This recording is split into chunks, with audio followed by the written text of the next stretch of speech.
The email arrived on a Tuesday. Not a Monday when bad news feels almost expected. Not a Friday when you can at least drown it in weekend plans.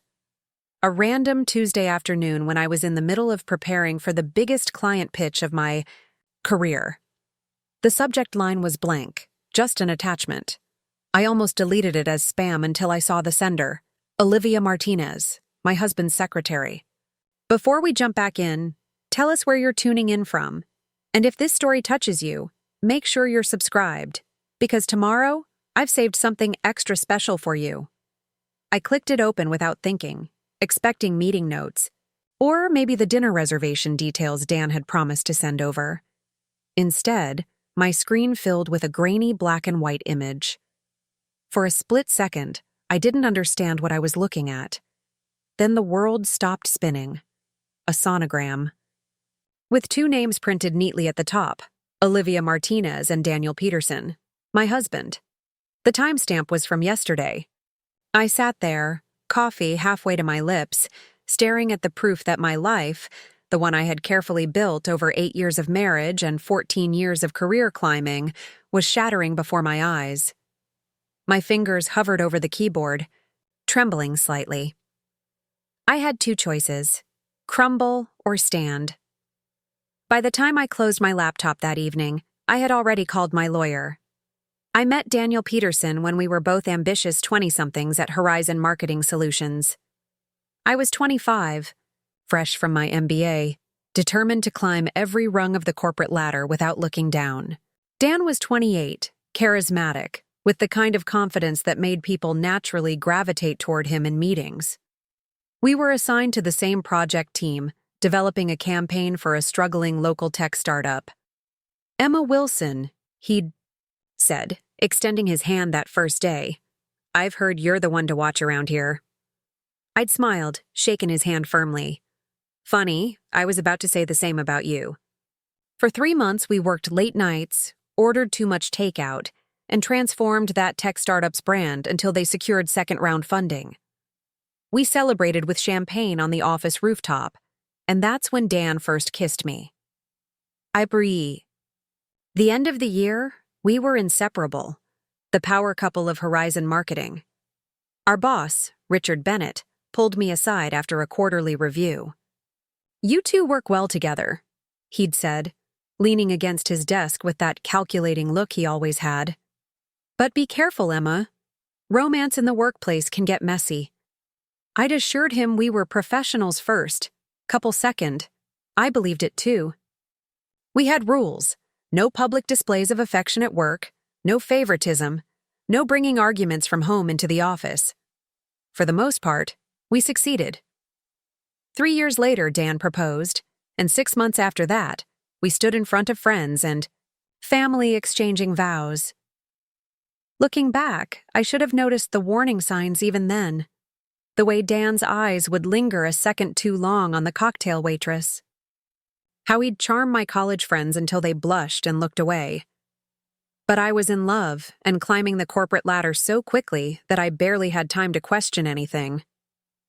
"We should start our own agency," Dan said one night as we lay in bed, staring at the ceiling of our downtown apartment.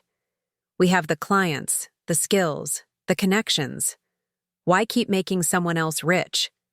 I propped myself up on one elbow. "You're serious?" "Dead serious." He turned to face me, eyes alive with ambition.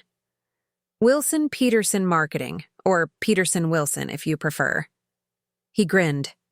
"Though alphabetically, you win." The idea took root. We stayed up until 3 a.m. sketching business plans on our kitchen, whiteboard, drinking wine, and dreaming big.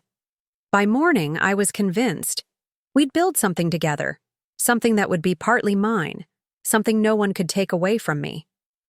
We gave our notices at Horizon, facing Richard's disappointment and warnings about the high failure rate of startups. 3 of our loyal clients agreed to follow us. My parents loaned us $50,000 from their retirement fund. Dan's former college roommate, Michael Taylor, came in as an angel investor. We found a small office space in the riverfront district, just 2 rooms and a kitchenette, but the large windows overlooked the water, and on clear days, you could see all the way to the mountains. Wilson Peterson Marketing was born. The first year was exhilarating and terrifying. We worked around the clock, sometimes sleeping on the office couch when deadlines loomed. We landed a major account with a regional bank, then a healthcare provider. We hired our first employee, then our second. I handled the creative strategy. Dan managed client relationships. We were equals in every way, co-founders and co-CEOs. Then came the Anderson account, a national retail chain looking to rebrand after a PR crisis. They had money, influence, and a CMO who played hardball. We wanted them badly. "We need to look bigger than we are," Dan said as we prepared for the pitch. "More established." I agreed. We rented a larger meeting space, brought in freelancers to beef up our presentation, and I worked nights refining our proposal until it gleamed. 2 days before the meeting, Dan came to me with a suggestion. "They're traditional guys, Emma. Old school. I think it would be better if I lead the pitch alone." I stared at him. "Alone? This is our company. We're partners." "Of course we are," he said, rubbing my shoulders. "But these guys, they respond better to a certain approach. Trust me on this." Against my better judgment, I agreed. Dan charmed the Anderson team, landed the account, and brought in an additional $500,000 of business. I told myself the end justified the means. I told myself we were building something bigger than my ego. That became the pattern. For traditional clients, Dan would take the lead. I'd prepare the strategies, develop the campaigns, manage the creative team, but stay in the background. With more progressive clients, we'd present as equal partners. Slowly, almost imperceptibly, the balance shifted. We moved to larger offices on the 20th floor of a downtown high-rise, hired a team of 15, then 20. Dan suggested we adjust our titles. He would be CEO, I would be Chief Creative Officer. "It makes more sense structurally," he explained. "Clients expect a clear leadership hierarchy." Again, I agreed. The business was thriving, after all. We bought a house in Oakwood, a sleek, modern design with floor-to-ceiling windows and a kitchen I'd always dreamed of. We discussed having children, decided to wait until the company was more established. "We're building our legacy," Dan would say, kissing me on the forehead. "There's time." In our 5th year, we hired Olivia Martinez as Dan's executive assistant. She was 26 with a degree in communications and a resume that included 2 years at a competing agency. Smart, efficient, with a warm laugh and the kind of natural beauty that doesn't need makeup to enhance it. "She'll be perfect," Dan said after the interview. "Organized, quick learner, great with clients." I agreed with him. Olivia was qualified, professional, and seemed genuinely excited about our company culture. I gave my approval without hesitation. For the first few months, everything ran smoothly. Olivia streamlined Dan's chaotic schedule, remembered client preferences, and even helped reorganize our filing system. She brought homemade cookies to team meetings and remembered everyone's birthdays. The office ran more efficiently with her in it. I was busy launching our digital marketing division, bringing in new talent and expanding our client base. Some weeks, I barely saw Dan at the office. He was traveling for client meetings while I managed operations at home. We passed like ships. In the night, exchanging quick updates over breakfast or late-night texts. "We should take a vacation," I suggested one rare Sunday when we were both home and awake before noon. "Just a long weekend. Reconnect." Dan looked up from his phone. "Great idea. Let me check my schedule with Olivia tomorrow." It was a throwaway comment, but something about it bothered me. I pushed the feeling aside. The Anderson account grew, bringing in referrals and expanding our portfolio. We won awards, got written up in industry publications. Wilson Peterson Marketing was becoming a name people recognized. I should have been thrilled. Instead, I felt a creeping unease. Board meetings that once included me now happened when I was conveniently out of town. Financial decisions were made, and I'd learn about them after the fact. Just streamlining things, Dan would explain. No need to burden you with the operational details when you're so brilliant with the creative side. I started noticing other changes too. Dan working later, new cologne, a gym membership he actually used, weekend golf meetings that mysteriously left no tan lines. But I was busy, stressed, and part of me didn't want to look too closely. We had built this company from nothing. We had invested everything. What would happen if I rocked the boat? Then came the Morton proposal. A lucrative healthcare client with a massive budget for rebranding. I developed the strategy, created the mock-ups, rehearsed the presentation for days. The morning of the pitch, Dan casually informed me that he would handle it alone. What? No. This is my campaign, Dan, my vision. And it's brilliant, he assured me. But Morton's CMO is friends with Anderson's. They play golf together, old fraternity brothers. They expect a certain approach. They haven't even met me, I argued. How do they know what to expect? Dan sighed, checking his watch. Emma, we don't have time for this. The meeting's in an hour. I need the presentation files. Preparing and narrating this story took us a lot of time, so if you are enjoying it, subscribe to our channel. It means a lot to us. Now back to the story. I remember standing in our glass-walled conference room, clutching my laptop to my chest, feeling something fundamental shift between us. No, Dan blinked. No. No, this is my campaign. I'm presenting it. We're co-founders of this agency, and it's time these clients recognize that. For a moment, tension crackled between us. Then Dan's face softened. You're right. I've been protective, trying to shield you from the old boys club mentality. But you can handle yourself. Of course. You can. We'll present together. Relief flooded through me. Maybe I had been overreacting. Maybe Dan was just trying to spare me from dealing with difficult clients. We presented to Morton together, landed the account, and celebrated with champagne in the office afterward.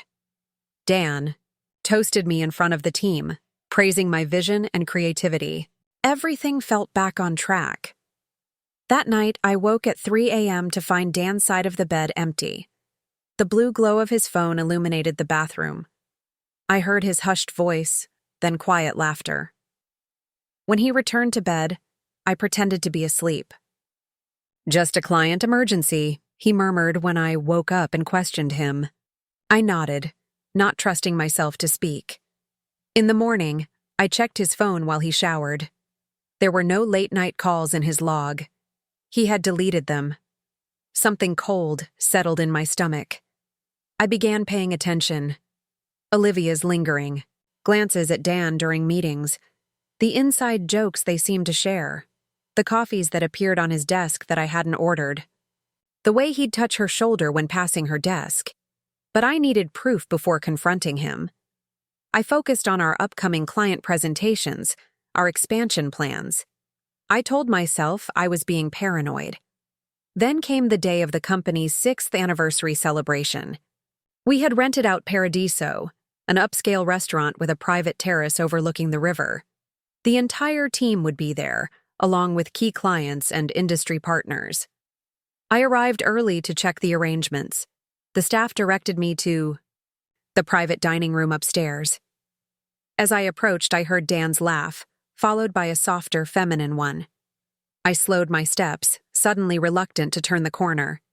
They were standing close, too close, by the window. Dan's hand rested on Olivia's waist, his head bent toward hers. She was looking up at him with an expression I recognized all too well. I had looked at him that same way once. I cleared my throat loudly. They jumped apart, Olivia's face flushing. Emma, you're early, Dan said, his voice overly casual. Apparently not early enough, I replied, my tone icy. Olivia mumbled something about checking with the caterers and slipped past me. Dan approached, reaching for my hand. I stepped back. It's not what you think, he began, the oldest line in the book. What exactly do I think, Dan? She was upset about a personal matter. I was comforting her. I stared at him, at this man I had built a life with, a business with. Don't insult my intelligence on top of everything else. The party went ahead as planned. We played the perfect power couple, accepting congratulations on our success. I smiled until my face hurt, drank too much champagne, and avoided being alone with my husband. When we got home, I slept in the guest room. The next morning, Dan apologized, swore nothing was happening, called it a momentary lapse in judgment, promised to maintain strictly professional boundaries with Olivia. I wanted to believe him. We had built so much together. Walking away would mean dismantling not just our marriage but our company, our shared dream. So I chose to trust him, or at least I pretended to. Meanwhile, I began paying closer attention to the business structure. I reviewed contracts I had previously skimmed. I asked our accountant for detailed financial reports. I scheduled one-on-one meetings with board members. What I discovered disturbed me. While the company bore both our names, recent restructuring had diluted my ownership stake to 30%. Decision-making power had been gradually concentrated with Dan and 2 board members who always voted with him. My creative division generated 60% of our revenue, but I controlled less than a third of the company's future. It was just easier this way, Dan explained when confronted. You hate dealing with the business side. I was protecting you, letting you focus on what you do best. I didn't respond immediately. I just looked at him, this stranger wearing my husband's face, and wondered how I had missed so many warning signs. I want equal ownership restored, I said finally, and I want a seat at every board meeting moving forward. Dan agreed readily, almost too readily. He promised to have the lawyers draft new agreements. Weeks passed. The papers remained in process. Meanwhile, Dan was traveling more frequently, often with Olivia accompanying him for administrative support. I buried myself in work, expanding my division, bringing in new clients who specifically wanted to work with me. I built my own reputation separate from Dan's, separate from our company. I reconnected with industry contacts, updated my portfolio, had lunch with former colleagues. I wasn't planning an exit strategy, not consciously, but something in me was preparing for battle. Then came that Tuesday afternoon and the email that changed everything. A sonogram with 2 names that shouldn't have been together. Proof that while I had been fighting for my place in our company, I had already lost my place in my marriage. I forwarded the email to my personal account, then deleted it from my work inbox. I completed my client presentation, led my team meeting, and smiled at Olivia when she passed me in the hallway. I was surprisingly calm. The time for tears would come later. Now was the time for strategy. That evening, I called James Richardson, a lawyer I had consulted when reviewing our company structure. I need to see you first thing tomorrow, I told him. And James? Bring a forensic accountant. James Richardson's office occupied the corner of a renovated textile factory downtown. Exposed brick walls, polished concrete floors, and furniture that managed to look both vintage and modern. It was 7:30 in the morning when I arrived, carrying a leather portfolio containing everything I could gather overnight: financial statements, company contracts, emails, screenshots. The building was nearly empty, but James was waiting, silver-haired and sharp-eyed, with a thermos of coffee and a yellow legal pad already covered in notes. "Emma," he said, rising to greet me with a firm handshake. "This is Vanessa Morales, the forensic accountant I mentioned." A woman with sleek dark hair and intelligent eyes nodded from her seat at the conference table, surrounded by laptops and file folders. She didn't smile. I immediately liked her for that. "Let me be clear about what I want," I said, sitting down and opening my portfolio. "I want what's mine.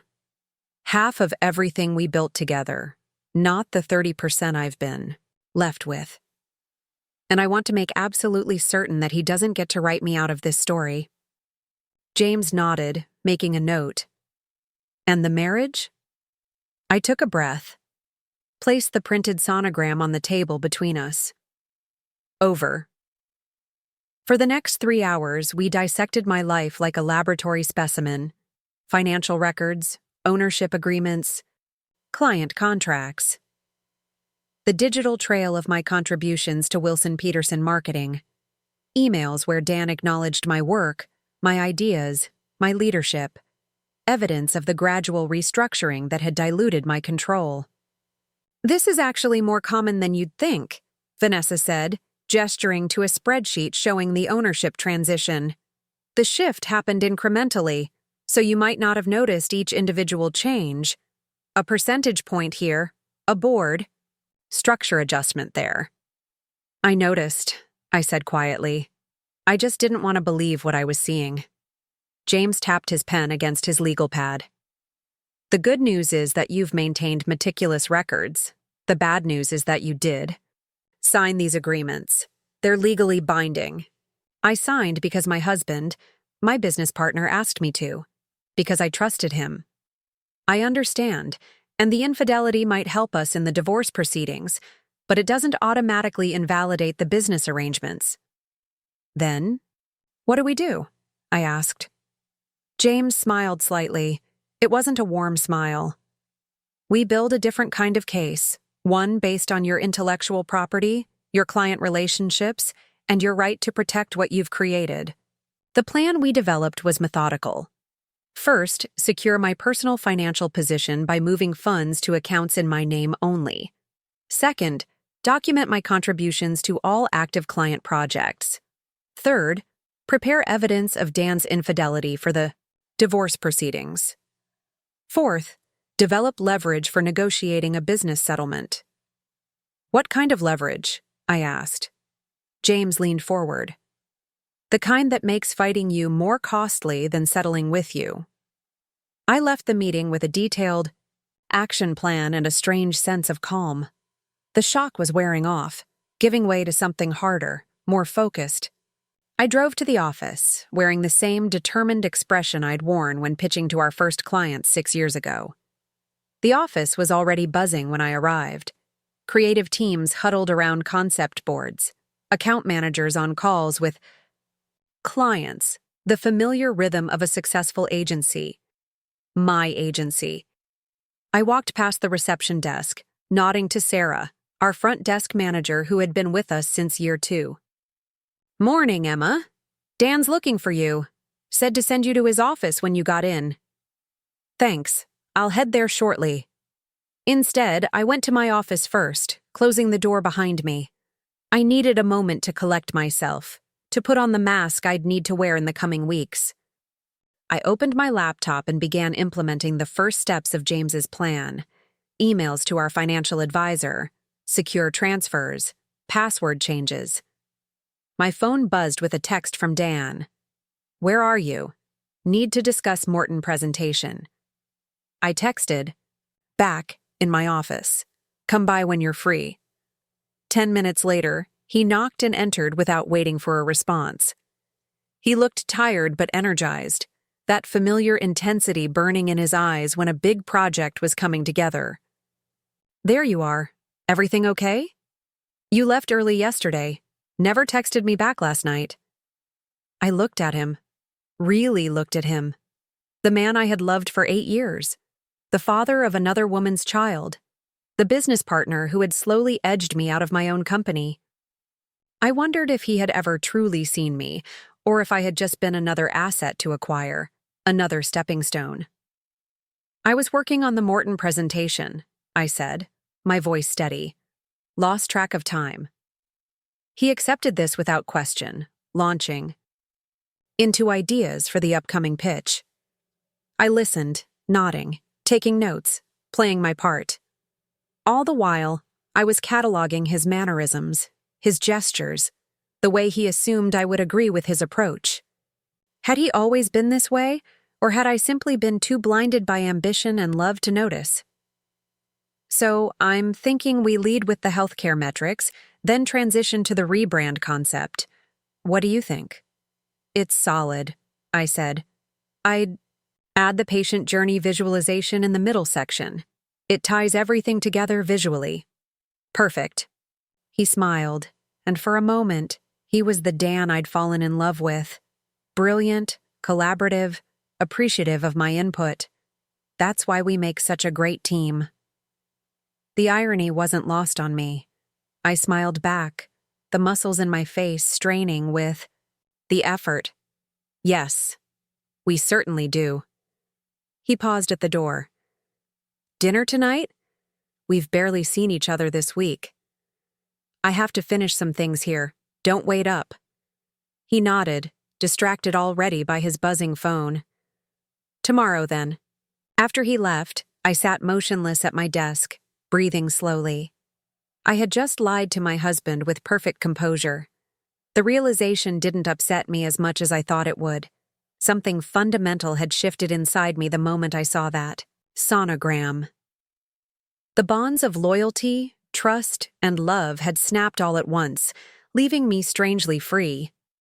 The next 2 weeks were a masterclass in compartmentalization.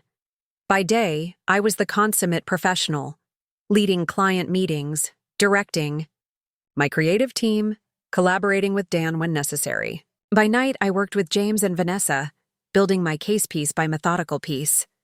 I discovered financial discrepancies that raised serious questions, consulting fees to shell companies, expense reports for trips that seemed to have no business, purpose, and most tellingly, preparation for a corporate restructuring that would have further reduced my role to a glorified creative director while consolidating control with Dan and the board members loyal to him. He was planning to push you out eventually, Vanessa concluded after reviewing the documents I'd found. The question is whether he was doing it for purely business reasons or to make room for someone else. The answer came through Lisa Williams, our HR director. I had always maintained good relationships across the company, treating everyone with respect regardless of their position. Lisa had been with us since the early days, and while she reported to Dan on the org chart, she had always seen me as an equal leader of the company. Emma, do you have a minute? She asked, catching me as I was about to leave one evening. I invited her into my office, closed the door. I've been debating whether to tell you this, she began, clearly uncomfortable. It's not my place to get involved in personal matters, but given your position in the company— What is it, Lisa? Olivia has requested maternity leave beginning in 6 months. The paperwork crossed my desk yesterday. She hesitated. Dan approved it already, personally. I managed to thank her calmly, as if she had simply informed me about a routine HR matter. Only after she left did I allow myself a moment of raw emotion, pressing my palms against my eyes, breathing through the fresh wave of betrayal. Not just an affair, then. A future he had planned without me. That evening, I added another item. To my growing file, documentation of Olivia's maternity leave request. Then I made an appointment with my personal physician. If Dan and I had been intimate in recent months, increasingly rare, but not non-existent, I needed to know if I should be tested for STDs. The thought made me physically ill. The Morton presentation was scheduled for the following week. I threw myself into the preparation, perfecting every slide, rehearsing every transition. This account would add significant revenue to our bottom line and enhance our healthcare portfolio. More importantly, it was based entirely on my strategy, my creative vision. It was mine. 2 days before the presentation, Dan called me into his office. Olivia was conspicuously absent from her desk outside. I've been thinking about the Morton pitch, he said, leaning back in his chair. Their board is pretty traditional. I'm wondering if we should maintain our usual approach. I knew immediately what he meant. I was expected to prepare everything, then step aside and let him present. It alone. Our usual approach, I repeated. You mean you present without me? He had the decency to look slightly uncomfortable. They specifically asked for me to lead the presentation. Apparently, Reynolds at Anderson recommended me personally. I studied his face, searching for some recognition of what he was doing, some awareness of the pattern we had fallen into. There was none. Just the benevolent condescension of a man who believed he was protecting me from rejection. I see. And what exactly will you tell them when they ask about the strategy? The customer? Journey mapping? The visual direction? All the elements I developed? Emma, come on, we're a team. I'll represent both of us. Like you've been representing both of us on the board? In the company structure? In our marriage? He frowned, caught off guard by my direct challenge. What are you talking about? Nothing, I said, falling back into the role I had been playing. You're right. You should lead the presentation. His relief was palpable. I'll make sure they know it's your strategy. I always give you credit, you know that. I nodded, already mentally cataloging this conversation for my file. Of course you do. That night, I met with James again, bringing him up to speed on the latest developments. We're almost ready to make our move, he said.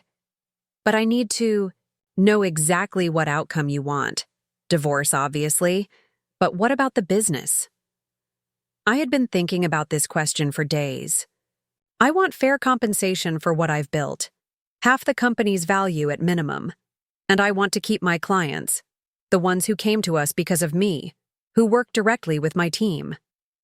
You want to start fresh, James summarized. Your own agency, yes, Wilson Creative. No Peterson, never again. It won't be easy. Non-compete clauses, client contracts, they're all with Wilson Peterson Marketing. I helped write those contracts. I know exactly where the vulnerabilities are. James smiled, that same sharp smile that wasn't quite warm. That's what I was hoping you'd say. The Morton presentation arrived. I dressed carefully that morning, AE, charcoal gray suit, crisp white blouse, subtle but expensive jewelry. Professional, powerful, memorable. I brought 2 copies of the presentation, one on my laptop, one on a flash drive. Just in case. The Morton team arrived at 10. Their CMO, Jeffrey Morton himself, led a group of 5 executives into our conference room. Dan greeted them warmly, introducing our team. When he came to me, there was a subtle shift in his demeanor. And this is Emma Wilson, our Chief Creative Officer. She's developed the strategy we'll be sharing today. Jeffrey Morton shook my hand firmly. I've heard a lot about your work, Ms. Wilson.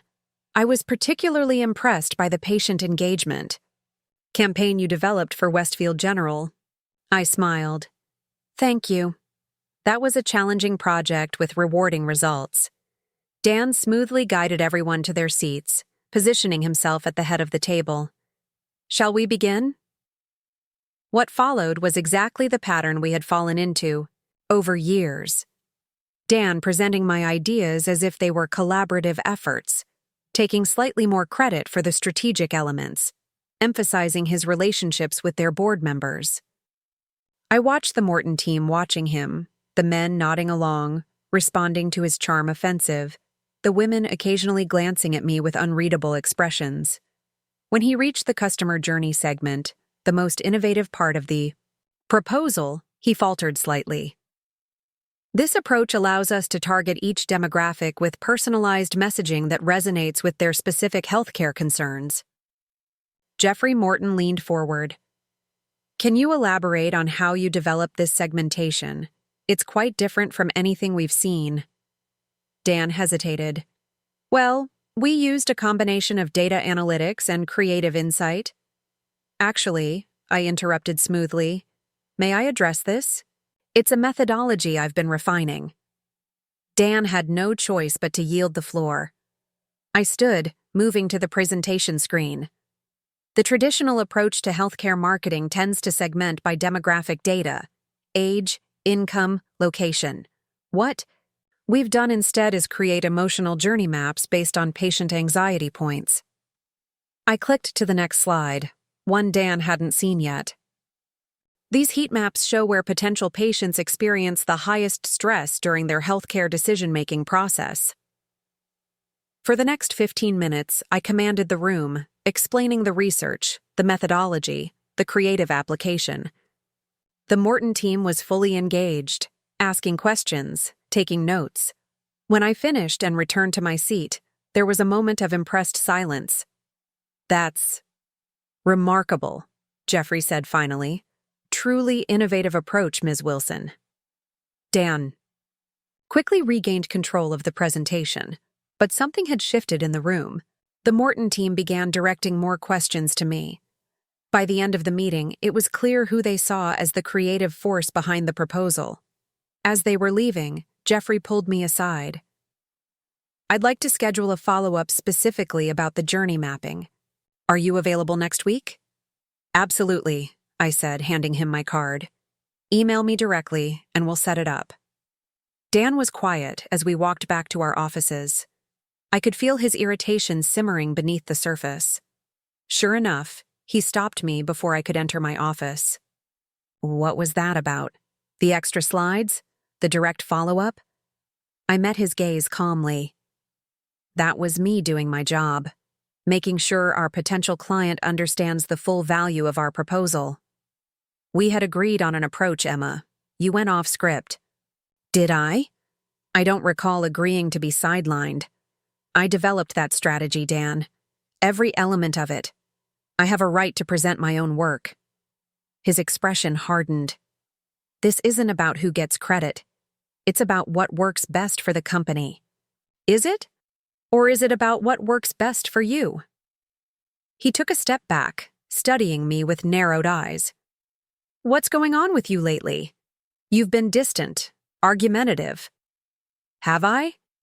Maybe I'm just tired of being treated like an employee in my own company. That's not fair, isn't it? Tell me, Dan, what exactly is my role here now?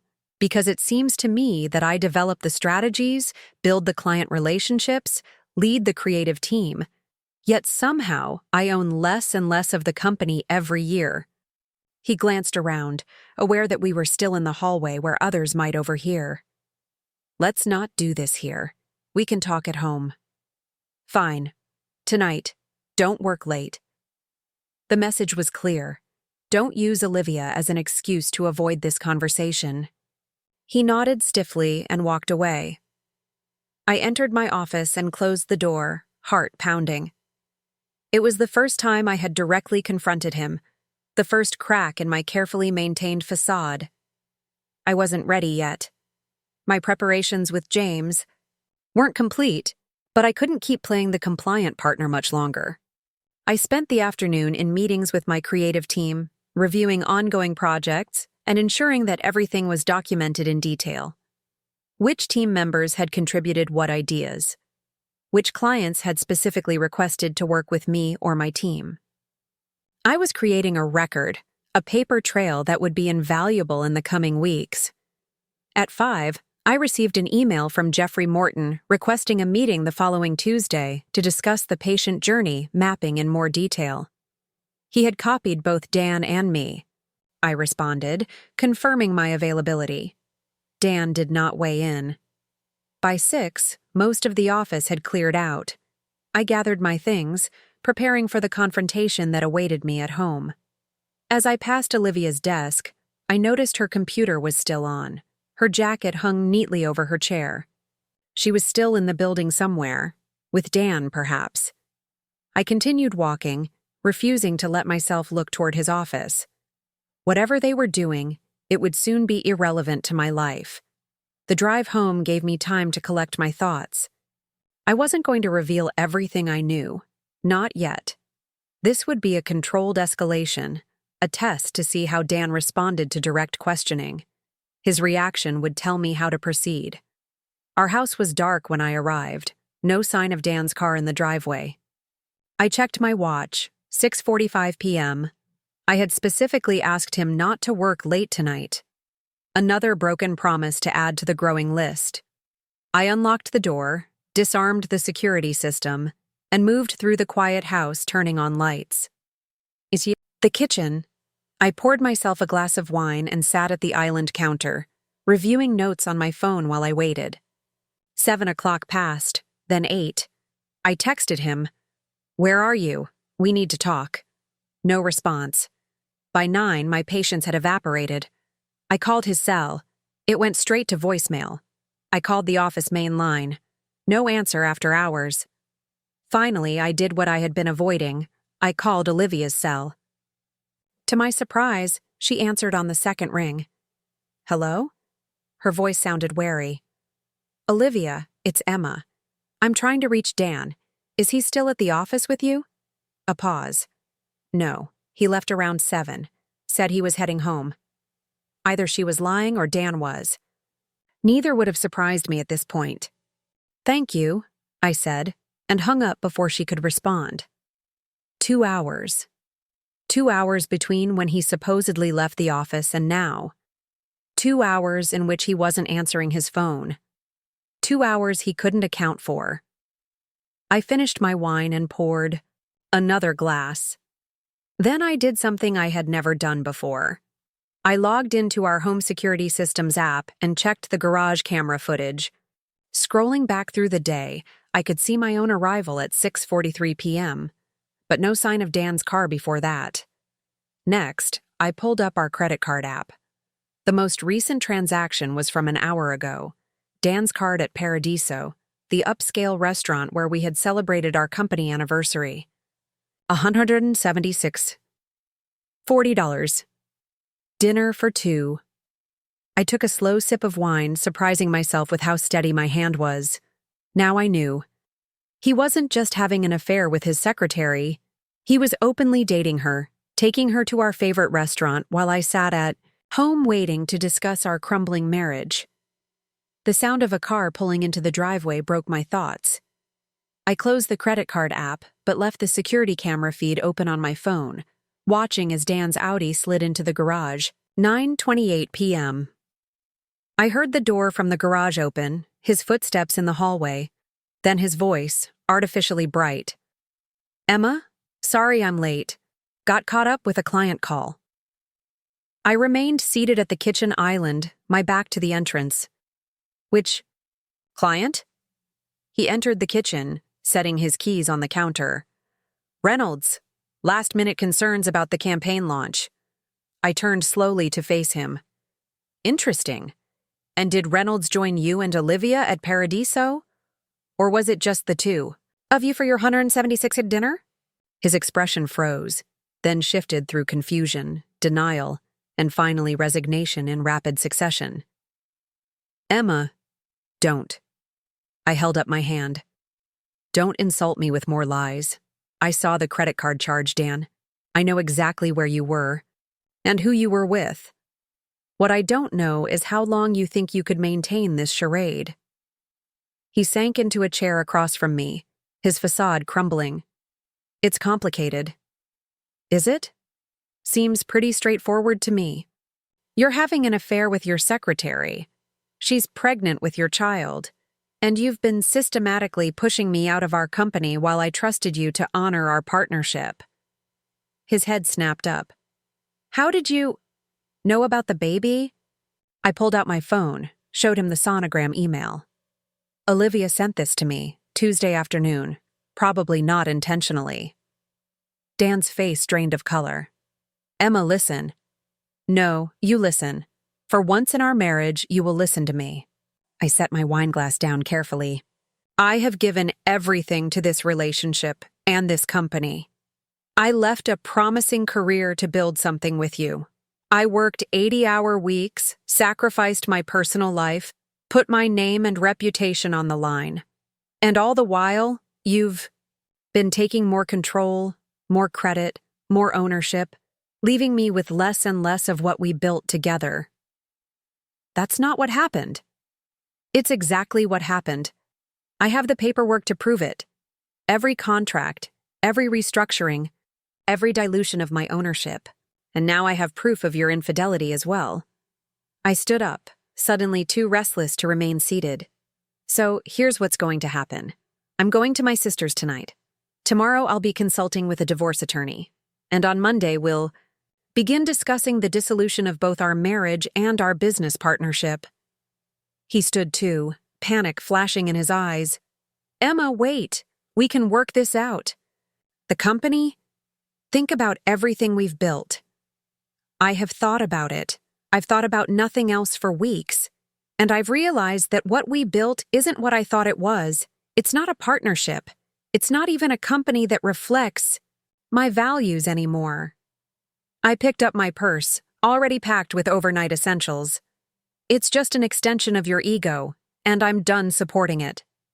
You can't just walk away. We have client obligations, contracts.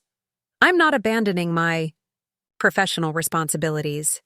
I'll be at the office on Monday, doing my job. But our personal relationship is over, and our business relationship will be restructured on fair terms, or it will end as well. Fair terms? He laughed harshly.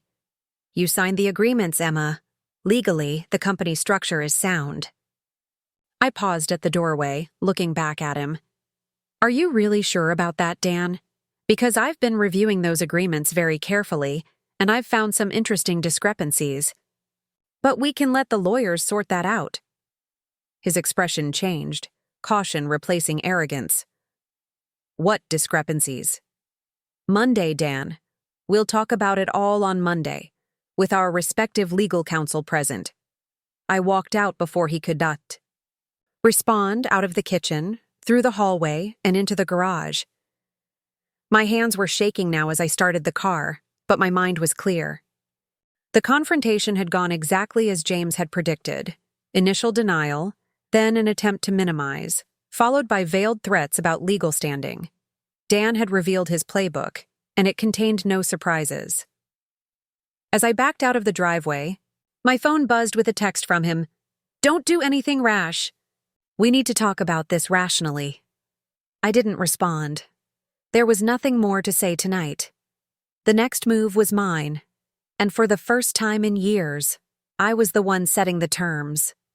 I drove through the quiet streets of our neighborhood, past the houses with their warm glowing windows, families inside living their normal lives. I wondered how many of those homes contained similar secrets, similar betrayals. How many partnerships, business or personal, were built on uneven ground. My sister lived across town in a modest apartment above a bookstore. Kate had never approved of Dan, had warned me years ago that his charm masked a fundamental selfishness. I hadn't listened then.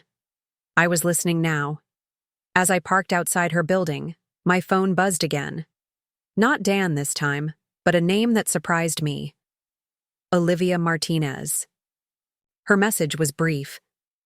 I need to talk to you. Alone. It's important. I stared at the text for a long moment, weighing my options. She was the last person I wanted to speak with right now.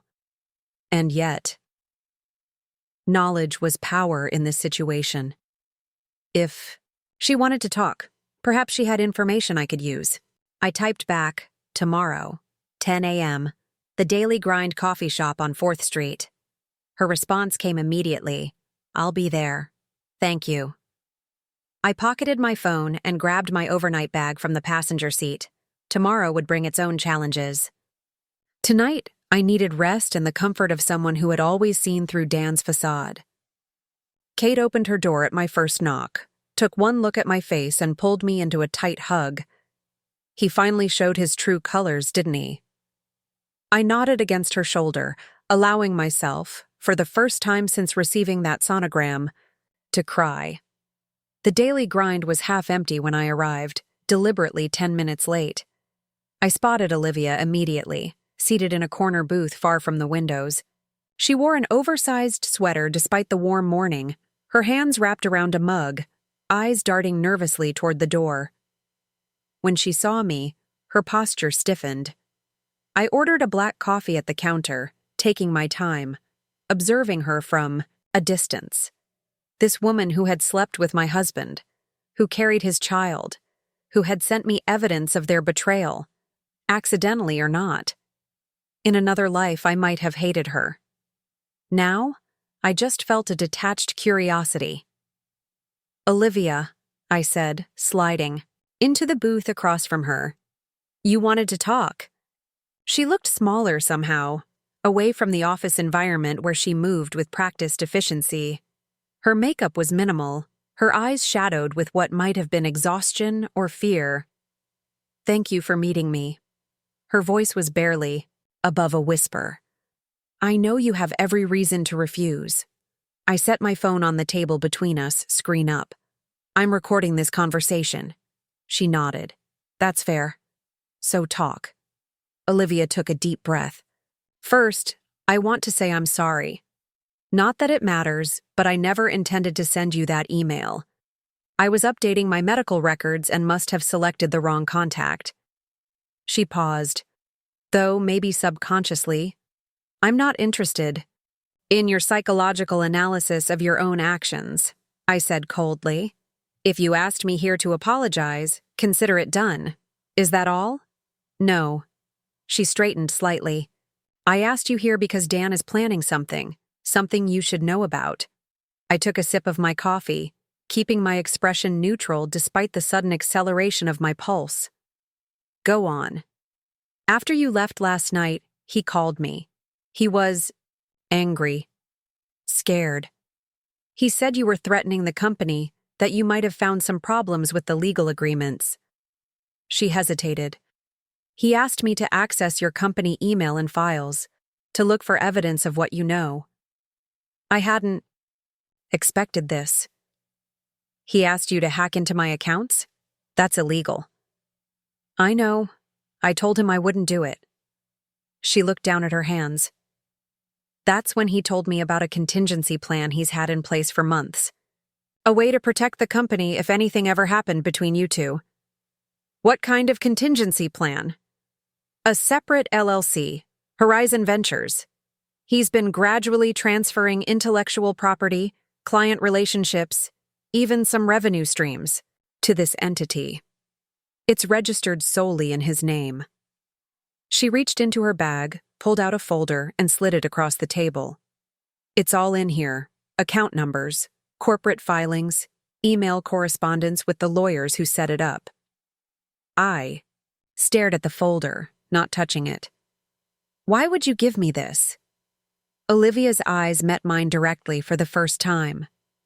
Because last night after he told me about this plan, he said something that scared me. He said he wasn't going to let you destroy everything he'd built, that he'd make sure you ended up with nothing before he let that happen. She placed a protective hand over her stomach. And I realized that if he could do this to you, his wife, his business partner, what might he do to me if I ever became inconvenient? The cynical part of me wondered if this was a trap, a way for Dan to feed me false information or trick me into acting rashly. But the fear in Olivia's eyes seemed genuine. How do I know this is real? Check the documents. Verify them independently. I'm not asking you to trust me. She hesitated. But there's something else you should know. The baby. Dan told me he would leave you after the first trimester, that we would be together officially, build a life. But last night, when he was angry, he let something slip about another situation in Chicago that he'd handled discreetly. I think I'm not the first. The Chicago office. Dan had spent 3 months there last year, setting up our satellite location. I had visited only twice, busy with client work in our main office. He had seemed distant when he returned, but I'd attributed it to the stress of expansion. Why tell me this now? Why not weeks ago, months ago? Self-preservation, she admitted. I'm 4 months pregnant. I don't have family in this city. My job, my healthcare, my future, it's all tied to Wilson Peterson, to Dan. She straightened her shoulders. But I won't be used as a weapon against you, and I won't let him make me complicit in destroying what you built. I finally reached for the folder, opening it carefully. Inside were copies of legal documents, bank statements, emails, a paper trail of systematic corporate theft disguised as legitimate business restructuring. If these were authentic, Dan hadn't just been planning to reduce my role. He had been preparing to leave me with an empty shell while he walked away with the real assets of our company. Does anyone else know about this? Robert Johnson from the board. He's countersigned some of the documents, and probably your CFO, though I don't have proof of that. Robert, the board member who always sided with Dan, who had pushed hardest for the restructuring that diluted my ownership. Another piece of the puzzle falling into place. What are you hoping to get out of giving me this information? Olivia met my gaze steadily. Protection. A severance package that includes healthcare through my pregnancy and maternity leave. And your word that when this all comes out, you'll make it clear that I came to you, that I wasn't part of his scheme. Practical requests. Self-interested, but not unreasonable given her situation. If these documents are legitimate, I'll ensure you're taken care of. I closed the folder. But understand this, I don't forgive what happened between you and my husband. I'm offering protection, not friendship. I understand. She stood gathering her bag. There's one more thing. Dan's meeting with Robert and the CFO today at noon. Not at the office. At Robert's club downtown. I nodded, committing this to memory. Thank you for the information. Olivia hesitated at the edge of the table. For what it's worth, I do regret my part in all of this. Not just the affair. The way I watched him systematically undermine you at the office. The way I facilitated it. You deserved better. I said nothing as she walked away. Her regrets meant nothing to me now, but her information, if authentic, could change everything. I immediately called James from the coffee shop, giving him a brief overview of what I'd learned. He instructed me to bring the documents to his office immediately and warned me not to confront Dan yet. If this is what it appears to be, we need to move carefully, James said. Corporate theft, breach of fiduciary duty. These are serious allegations. We need to verify everything before proceeding. By noon, James's team was working to authenticate the documents while I sat in his office, processing the magnitude of the betrayal. Not just an affair, not just the gradual dilution of my ownership, but a calculated plan to strip me of everything I had helped build. The documents appear genuine, James said, returning to his office after consulting with his associates. The LLC exists. It's registered to Daniel Peterson alone, and based on these bank records, it's been receiving regular transfers from Wilson Peterson marketing accounts. Transfers that I never approved, I said, that were never disclosed. To me as a co-owner. Exactly. James sat across from me, his expression grave. Emma, this changes our approach significantly. What Dan has done here isn't just unethical, it's potentially criminal. Corporate embezzlement, wire fraud, breach of fiduciary duty to a business partner. What do you recommend? We file for divorce immediately, citing the infidelity. Simultaneously, we prepare a civil lawsuit against Dan personally for his business conduct, and we notify the board of directors about the Horizon Ventures entity. He leaned forward. But most importantly, we need to secure the company's assets before Dan can move anything else offshore. How do we do that? We get an emergency injunction freezing the company accounts. But to do that, we need to demonstrate immediate risk of harm. Do you know what Dan is planning next? Any major financial moves coming up? I thought about what Olivia had mentioned, the meeting today with Robert and the CFO. I believe he's accelerating his plans. He knows I've discovered the affair, that I'm questioning the business structure. He won't wait long to make his next move. Then neither can we. James picked up his phone. I'm calling Judge Watkins. We've worked together for years.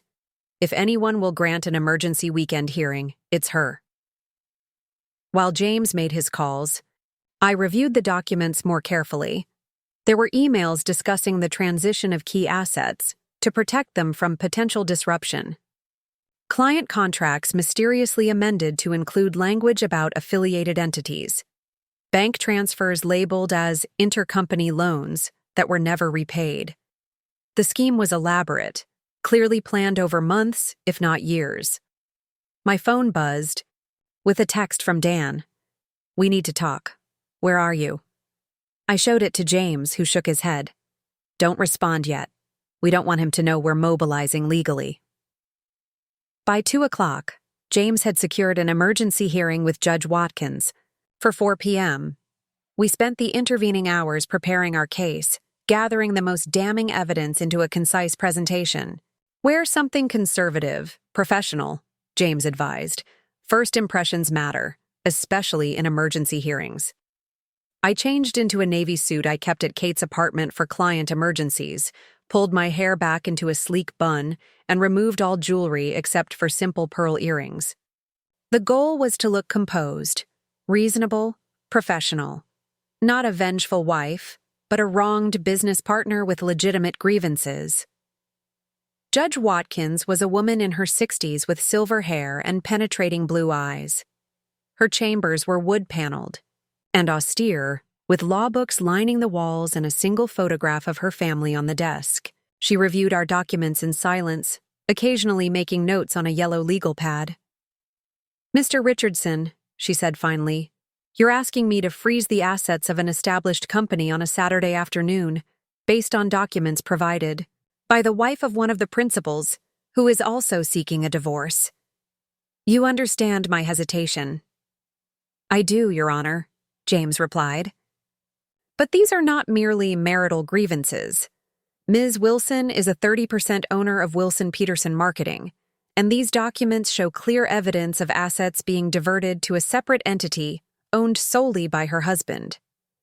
The timing of this hearing is dictated by genuine concern that more assets will be transferred imminently." The judge turned to me. "Ms. Wilson, when did you become aware of these alleged transfers?" "This morning, Your Honor. A company employee provided the documentation out of concern for potentially illegal activity." "And why do you believe further transfers are imminent?" "My husband became aware last night that I have discovered both his infidelity and questions about the company structure. Additionally, I was informed that he is meeting with board members today specifically to discuss company finances. Given the pattern established in these documents, there is reason to believe he is accelerating his plans." Judge Watkins studied me thoughtfully. "You understand that if I grant this injunction and your allegations prove unfounded, you could be liable for damages to the company." "I do, Your Honor. I would not be here if I were not confident in the evidence." She returned to the documents, reviewing them once more. "I'm granting a temporary freeze on Wilson Peterson marketing accounts for 72 hours. During that time, Mr. Richardson, you will file a formal complaint and motion for a preliminary injunction, which will be heard by the court on Tuesday morning." She signed an order and handed it to her clerk. "Ms. Wilson, this freeze applies to you as well. Neither you nor Mr. Peterson may access company funds during this period." "I understand, Your Honor. Thank you." As we left the courthouse, I felt strangely light, as if a weight had been lifted. For the first time since discovering the sonogram, I had taken concrete action to protect myself, to fight back against Dan's betrayal. "What happens now?" I asked James as we walked to his car. "The court will notify the company's banks of the freeze order. By the time Dan tries to make any transfers, he'll find the accounts locked." James checked his watch. "It's almost 5. We should go to your office now, secure any additional evidence before Dan realizes what's happening."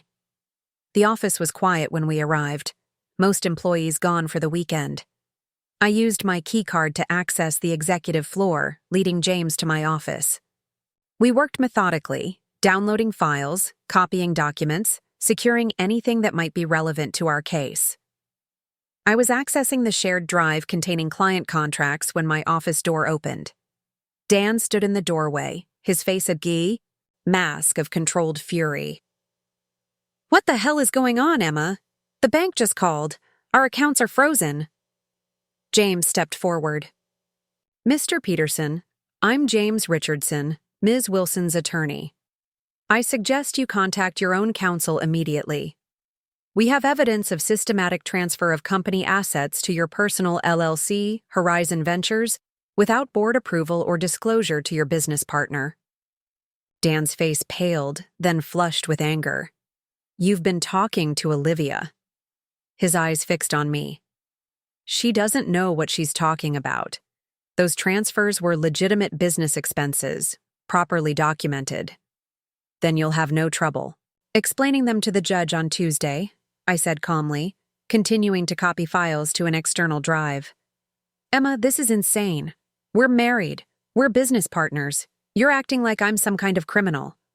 Married partners don't father children with their secretaries, I replied, my voice steady. Business partners don't secretly divert company assets to entities the other partner has no access to. So, which kind of partner were you trying to be? Dan? Because from where I'm standing, you've failed at both. He took a step toward me, but James moved between us. Mr. Peterson, I strongly advise you to leave and contact your attorney. Any attempt to interfere with Ms. Wilson's access to company documents could be construed as obstruction. Dan's jaw clenched, his hands balling into fists at his sides. For a moment, I thought he might try to physically intervene. Then his phone rang. He checked the screen, his expression shifting subtly. This isn't over, he said, backing toward the door. You have no idea what you're doing, Emma. No idea at all. After he left, James placed a reassuring hand on my shoulder. You did well, standing your ground without escalating. I nodded, but my hands were trembling slightly as I finished copying the files. The confrontation had been brief but intense, a glimpse of the battles to come. We should go, James said once we had secured everything we needed. Dan will likely return with his own attorney, and I'd rather avoid another confrontation today. As we drove away from the office, my phone exploded with notifications. Texts from Dan. You're making a terrible mistake. Calls from board members. Emma, what's going on with the company accounts? And finally, an email from Robert Johnson to all staff and board members. Emergency notice. Due to suspected unauthorized financial activity, all Wilson Peterson employees are asked to refrain from accessing company systems until further notice. An emergency board meeting has been called for Monday morning at 8 a.m. Attendance is mandatory for all executives and department heads. They're spinning this against you, James observed as I read him the email, making it sound like you're the one who's done something improper. It's what Dan does best. Reshaping the narrative to make himself the hero, or at least the victim. I stared out the window as city streets blurred past. What do we do now? We prepare for Monday. The board meeting will be contentious, but with the court order and the evidence we've gathered, you have leverage. And we file the divorce papers first thing Monday morning as well. Will I lose my job over this? James considered the question. Carefully. Possibly. But if what these documents show is accurate, the company as it exists now may not survive anyway. What's important is securing your fair share of its value and protecting your professional reputation. Back at Kate's apartment, I found my sister waiting anxiously. What happened? You've been gone all day. I summarized the events, Olivia's revelations, the emergency court hearing, the confrontation with Dan. Kate listened in silent outrage, occasionally squeezing my hand in support. That absolute bastard, she said when I'd finished. I always knew he was selfish, but this is sociopathic. The thing is, I said quietly, part of me isn't even surprised. Looking back, the signs were always there. The way he would take credit for my ideas. The way he would negotiate business decisions without me. I just didn't want to see it. Because you loved him, Kate replied. Because you believed in the partnership. Because I was a fool. No. Kate's voice was firm, trusting your husband, your business partner, doesn't make you a fool. It makes him a betrayer. There's a difference. My phone rang again. Dan, for the 5th time that hour. I silenced it without answering. You should get some rest, Kate suggested. Monday is going to be intense. Sleep didn't come easily. I lay awake, replaying moments from my marriage, my business partnership, searching for the exact point where things had gone wrong. Was it when we first decided to start the company together? When we adjusted the ownership structure the first time? When he hired Olivia? Or had the seeds been planted even earlier, in those first days at Horizon Marketing when his charm had blinded me to his ambition? Sunday morning brought a temporary calm. Kate and I had breakfast at a cafe far from our usual haunts, somewhere Dan wouldn't think to look for me. I had turned off my phone, unwilling to deal with his messages or calls from concerned colleagues. For a few hours, I allowed myself to simply exist without the weight of betrayal pressing down on me. By afternoon, however, reality insisted on intruding. I needed to prepare for Monday's board meeting, to review the evidence with fresh eyes, to develop a strategy. I turned my phone back on to find 17 missed calls, dozens of texts, and an email from Lisa in HR with the subject line, "Urgent, please call me." I called her from Kate's landline, wanting to keep my location private. "Emma, thank God," Lisa said when she answered. "Where are you? Are you okay?" "I'm fine, Lisa. What's going on?" "It's chaos at the office. Dan called an emergency executive session yesterday evening. They voted to suspend your access to company systems pending an investigation into financial irregularities." My stomach dropped. They can't do that. I'm an owner, not just an employee. I know. That's why I'm calling. The official story is that you've been diverting client payments or something, but nobody who knows you believes it. And she lowered her voice. Olivia didn't show up to the meeting. Dan said she's called in sick, but her desk has been cleaned out. I thought of Olivia's request for protection, her fear of becoming inconvenient to Dan. "Lisa, has security footage from the office been preserved? From Friday and Saturday?" "I don't know. Why?" "Just make sure it doesn't get erased if you can. It might be important." I paused. "Lisa, I appreciate the call, but you should be careful. Don't put your job at risk for me." "Emma, half the creative team is ready to walk out if they try to fire you. We know who really drives the success of this agency." Her voice softened. "Just be prepared for tomorrow. It's going to get ugly." After we hung up, I called James to update him on this new development. "They're moving faster than I expected," he admitted. "But this actually strengthens our case. Suspending a founder without due process based on fabricated allegations. The judge won't look kindly on that." "What about the board meeting tomorrow?" "We attend. We present our evidence calmly and professionally. We don't get drawn into emotional confrontations. Remember, you're not just fighting for yourself. Now, you're fighting for the truth about the company you built." By evening, I had prepared my statement for the board, organized my evidence, and steeled myself for the battle ahead. Kate ordered takeout, opened wine, and did her best to distract me with stories from her bookstore. "Remember when we were kids?" she said as we sat cross-legged on her living room floor, surrounded by empty containers. "And that bully Tommy Peters stole your science project?" I smiled at the memory. "And you marched right up to him in the cafeteria and dumped milk on his head." "No one messes with my sister." Kate raised her wine glass. "Dan Peterson is just a grown-up version of Tommy. All talk, no integrity. And tomorrow, you're going to take back what's yours." I clinked my glass against hers, grateful for her unwavering support. "I hope you're right." "I know I am. You've always been the strong one, Em. Even when you didn't realize it." Later, as I prepared for bed, my phone buzzed with a text from an unknown number. I opened it cautiously. "It's Olivia. New phone. Left the apartment. Dan came by, made threats, Said he knew I'd talk to you. Be careful tomorrow. He's desperate. I showed the message to Kate, who immediately insisted that I not go to the board meeting alone. James will be with me, I assured her, and it's in a public place with the entire board present. Dan won't try anything there. Still, I don't like it. This man has already shown he's capable of elaborate deception. Who knows what else he might do?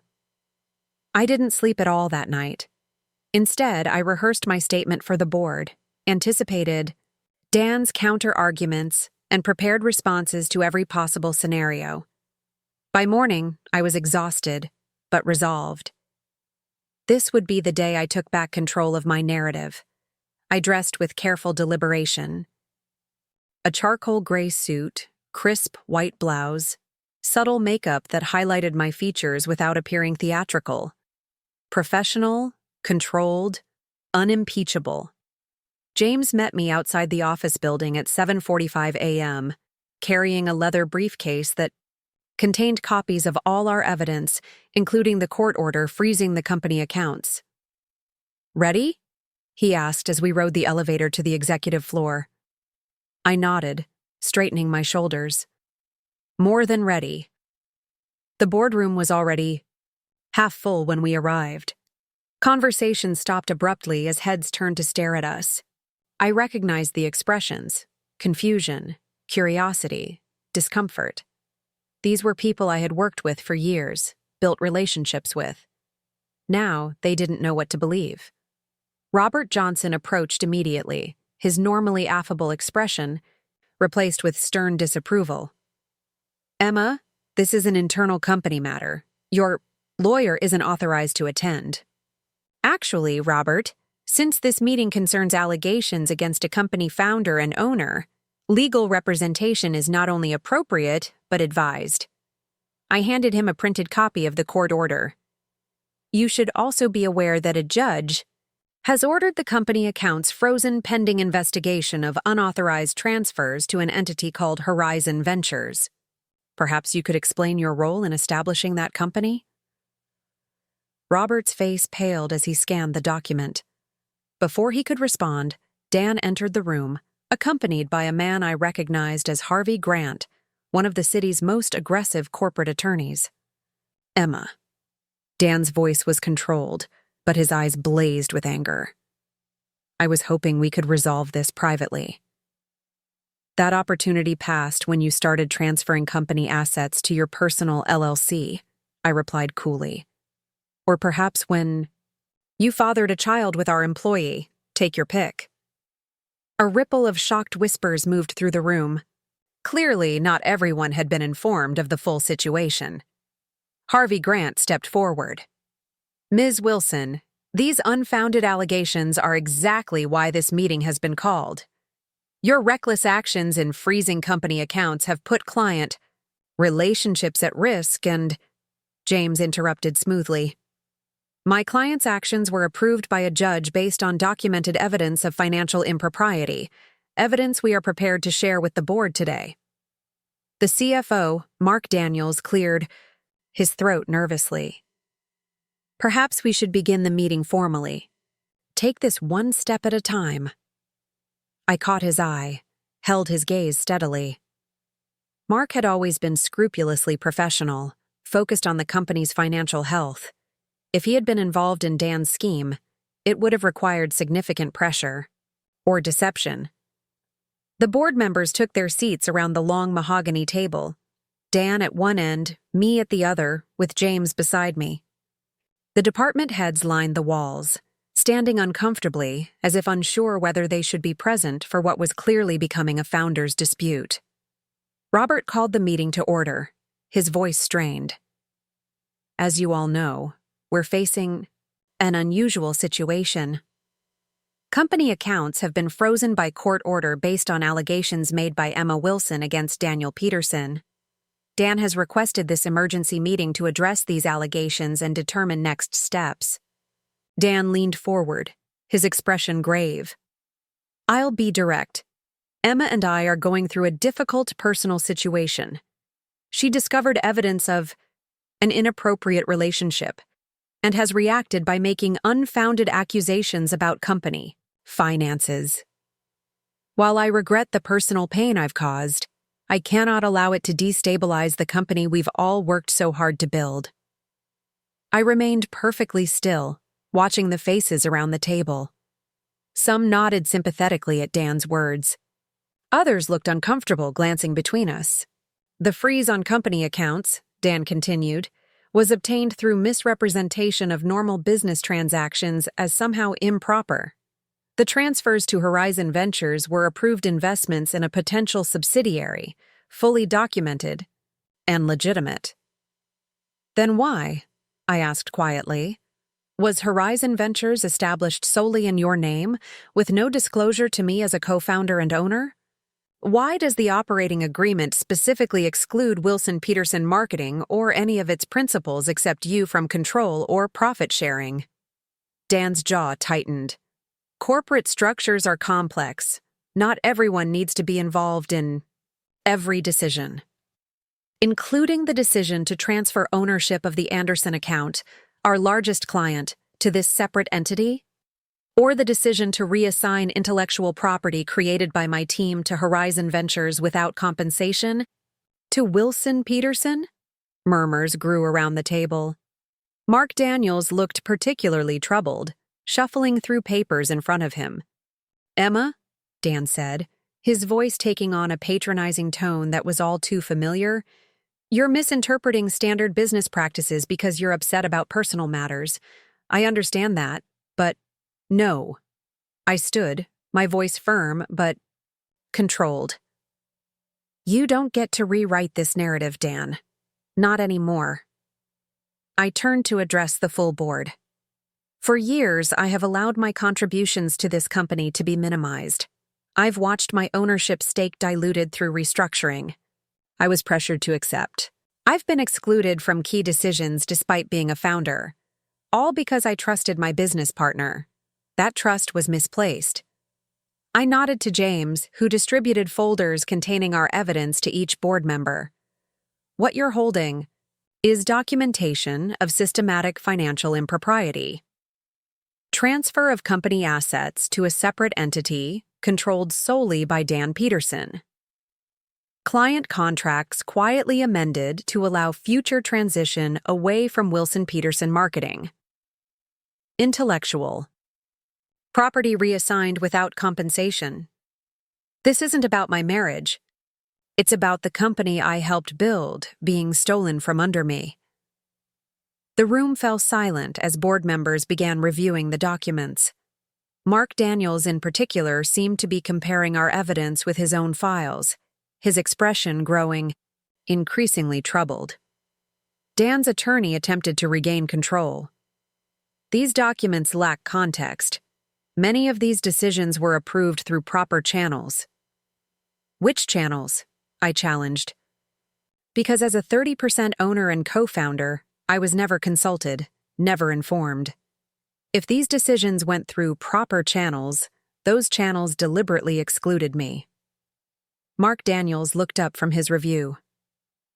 Dan, some of these transfers, but I authorized them based on your representation that they were temporary measures for tax purposes, with Emma's knowledge. Are you saying she wasn't informed? Dan's expression hardened. We're getting sidetracked by details. The point is that Emma has taken drastic action that threatens the stability of this company based on personal grievances. My grievance, I replied steadily, is that you have been systematically undermining my position in this company while planning your exit strategy. A strategy that apparently includes taking our major clients, our intellectual property, and our revenue streams with you. I paused, looking around the table. I wonder how many of you were included in this plan. And how many of you, like me, were meant to be left with an empty shell. Robert shifted uncomfortably. The other board members exchanged glances. The division was becoming clear, those who had been complicit and those who had been kept in the dark. This is absurd, Dan said, but his confident facade was cracking. I've always acted in the best interest of the company. Everything I've done has been to secure our future, Our growth. Our growth? I raised an eyebrow. Or your growth, Dan, because these documents tell a very different story. They tell the story of a man preparing to abandon the company he co-founded, taking everything valuable with him and leaving his partners, including his wife, with nothing. The creative director, Sophia Chen, who had been standing silently against the wall, finally spoke. Is this true, Dan? Have you been planning to leave the agency? Dan hesitated just a fraction too long. Of course not. I'm committed to Wilson Peterson.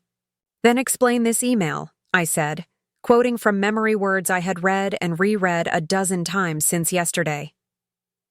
Once the transition is complete and the key accounts are secure under the new entity, we can allow the original company to wind down naturally. Your words, Dan, to Robert, dated 3 months ago, before Olivia's pregnancy, before any personal difficulties between us. This was always your plan. Mark Daniels stood abruptly. I need to make something clear to the board. I approved certain financial transactions based on representations made by Dan that now appear to have been misleading. If these emails are authenticated, we have a serious governance issue that goes beyond a dispute between founders. Dan's attorney placed a restraining hand on his client's arm as Dan started to rise. I suggest we adjourn this meeting to allow for a more careful review of these allegations. Convenient, I observed. Just as the evidence is becoming clear, you want to shut down the discussion. James spoke for the first time since the meeting began. My client has no objection to a thorough review. In fact, we welcome it. But any such review must include independent forensic accountants with access to all company records, including those related to Horizon Ventures. Robert looked to Dan, clearly seeking guidance on how to proceed. Dan's face was a mask of controlled fury, his options narrowing with each passing minute. Fine, he said finally. A full review, but the company needs to function in the meantime. The account freeze is untenable. The freeze remains in place until Tuesday's court hearing, I replied, unless you're prepared to return all assets transferred to Horizon Ventures and restore my full partnership rights immediately. The why ultimatum hung in the air. Dan's attorney whispered urgently in his ear, but Dan's eyes never left mine. I could see the calculations behind them, the weighing of options, the recognition that his carefully constructed plan was unraveling. This isn't over, he said quietly, echoing his words from Saturday. Not by a long shot. On that, I replied, gathering my papers, we finally agree. The board meeting ended with an uneasy truce. A special committee would be formed to investigate the allegations, comprised of 2 board members not aligned with either Dan or myself, plus an independent financial expert. The company accounts would remain frozen until Tuesday's court hearing, but essential operations would continue through personal guarantees provided by board members for urgent expenses. As people filtered out of the boardroom, I remained seated, organizing my documents with deliberate calm. I could feel eyes on me, some sympathetic, others uncertain, a few openly hostile. The narrative was shifting, but the battle was far from over. Emma. Sophia Chen, our creative director, approached cautiously. She had been my first major hire, recruited from a top agency in New York. Can we talk privately? I nodded, following her to her office down the hall. She closed the door behind us, her expression troubled. I need to know something, she said. How bad is this going to get? The creative team is confused, scared. Half of them are loyal to you, half are terrified of crossing Dan. We have client deadlines this week, campaigns launching. I need to know if we're going to survive this. It was a fair question, one I hadn't fully considered in my focus on exposing Dan's betrayal.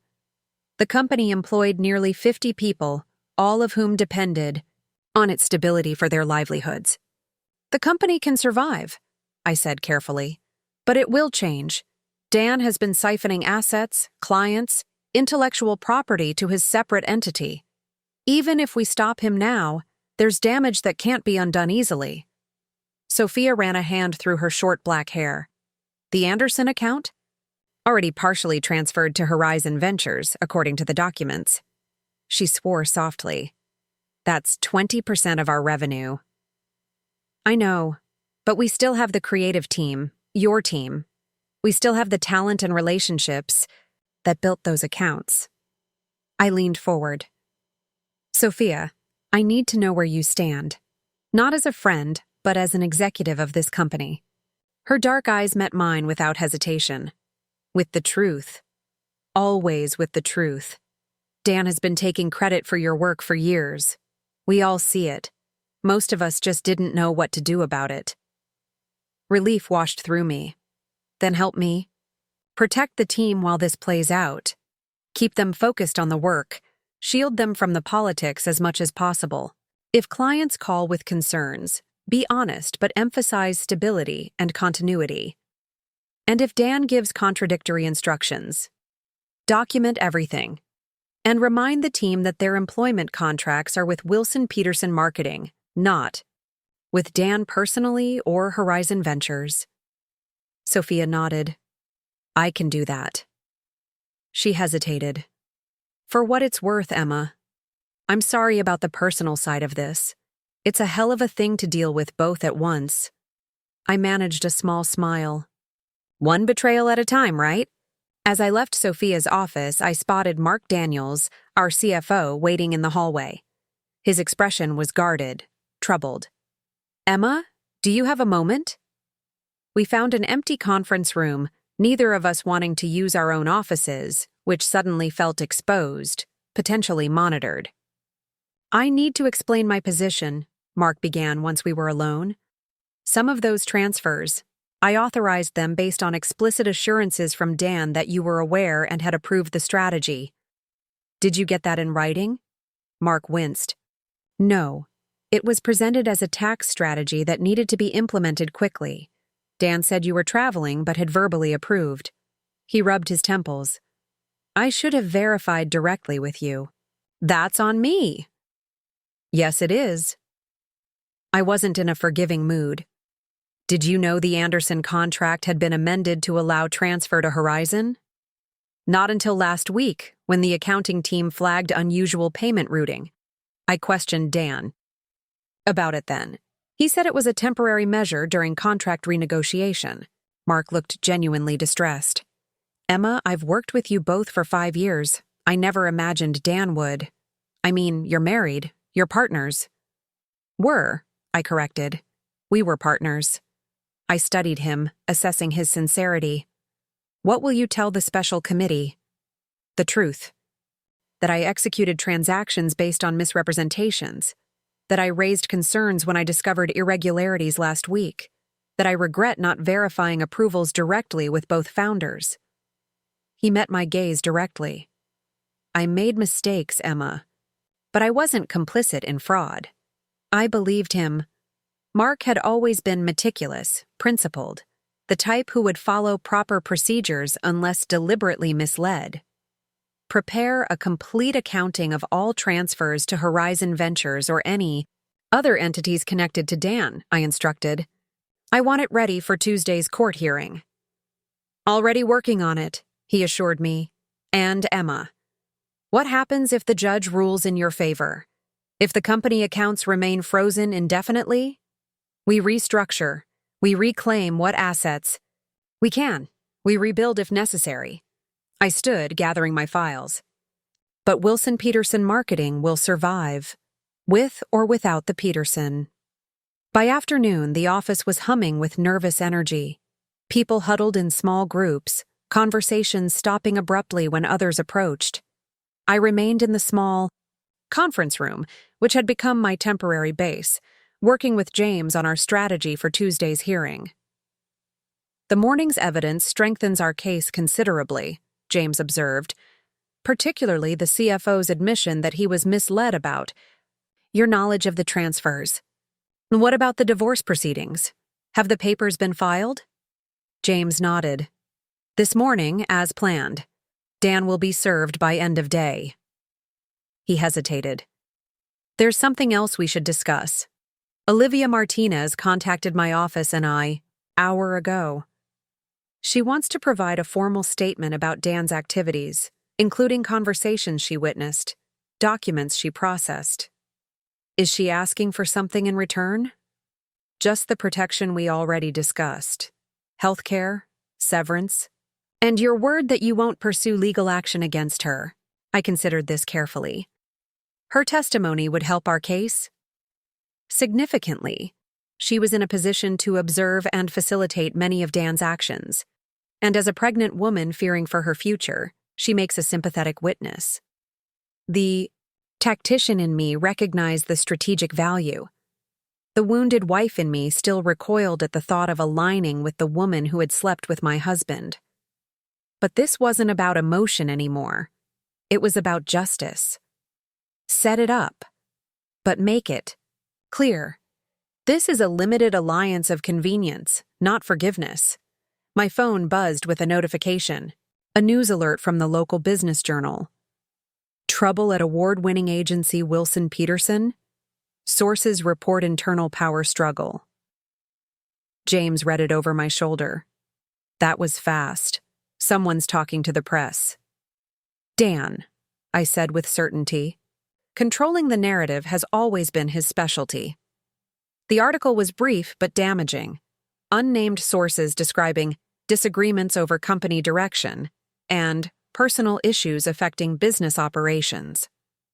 No specific mention of the financial improprieties or the affair, just enough to plant seeds of doubt about the agency's stability. We need to respond, I said. Not directly to the article, but to our clients, before they start calling in a panic. James looked concerned. Are you sure that's wise? Anything you say to clients could be used in court. If we say nothing, Dan's version becomes the only version. Besides, I'm not going to make accusations or get into details. Just reassure them that the agency is stable and their projects are on track. With James's reluctant approval, I drafted a careful email to our top clients. Dear client, you may have heard rumors about internal changes at Wilson Peterson Marketing. I want to personally assure you that your projects remain our highest priority, and our creative and account teams are fully committed to maintaining the excellent service you expect from us. While we are navigating some temporary administrative adjustments, these will not impact the quality or timeline of your deliverables. Your account manager will be reaching out directly to address any specific concerns. Thank you for your continued trust in our partnership. Warm regards, Emma Wilson, co-founder, Wilson Peterson Marketing. I showed the draft to James, who approved it with minor adjustments. Diplomatic, reassuring, no specific claims that could backfire. But be prepared for clients to ask more direct questions. I'll handle them individually if necessary, I said, sending the email to our client list. The important thing is to show leadership and stability. Within minutes, my phone began ringing. Clients seeking more information, account managers asking for guidance, industry contacts probing for gossip. I answered each call methodically, maintaining the same calm, professional tone regardless of the question. Yes, the agency was undergoing some internal restructuring. No, client work would not be affected. Yes, I remained fully committed to the company's success. Between calls, I checked my email obsessively for any response from Dan. Nothing direct, but I noticed he had sent his own message to clients shortly after mine. Similar reassurances, but with a subtle undermining of my authority. As CEO, I want to personally assure you. The implication was clear. He was in charge. I was the problem.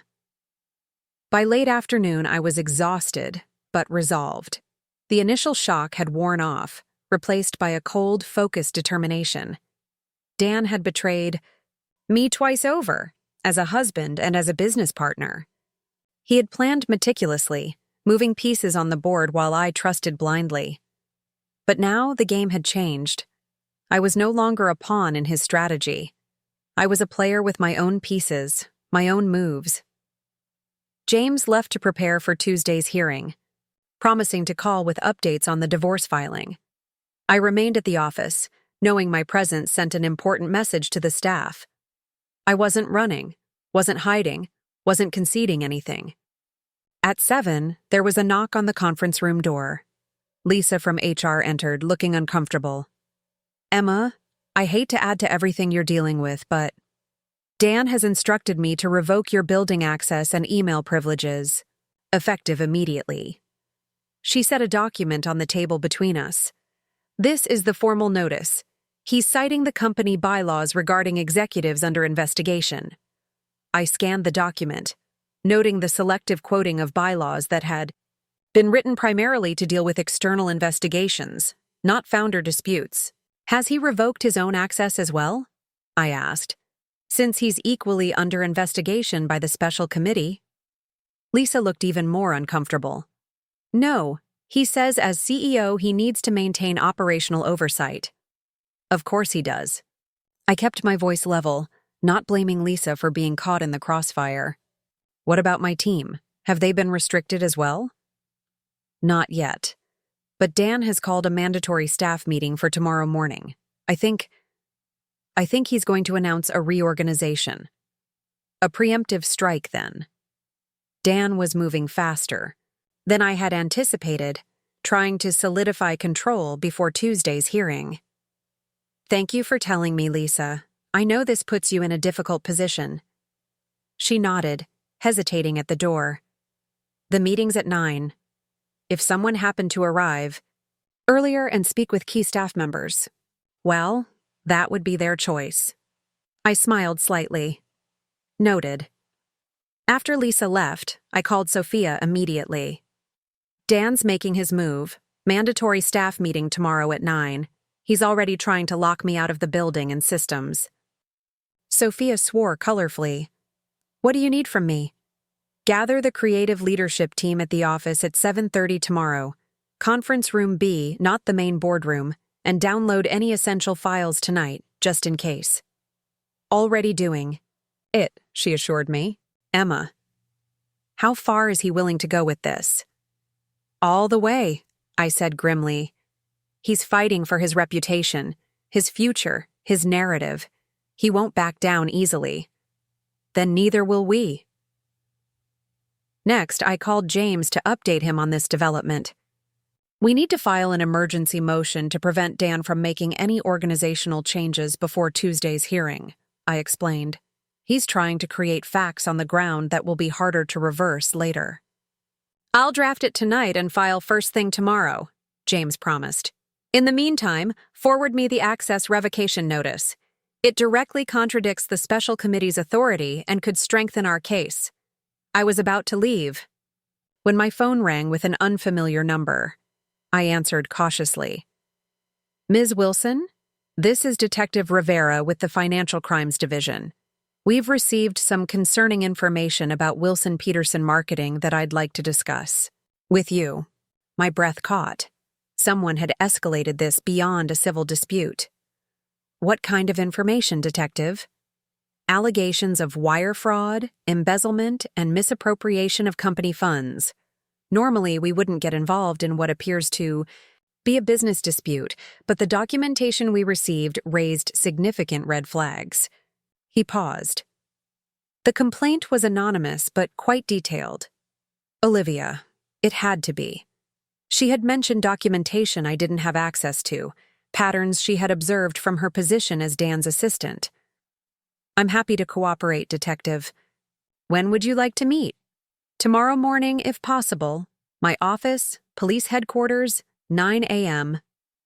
The same time as Dan's staff meeting. Not a coincidence." "I'll be there," I confirmed.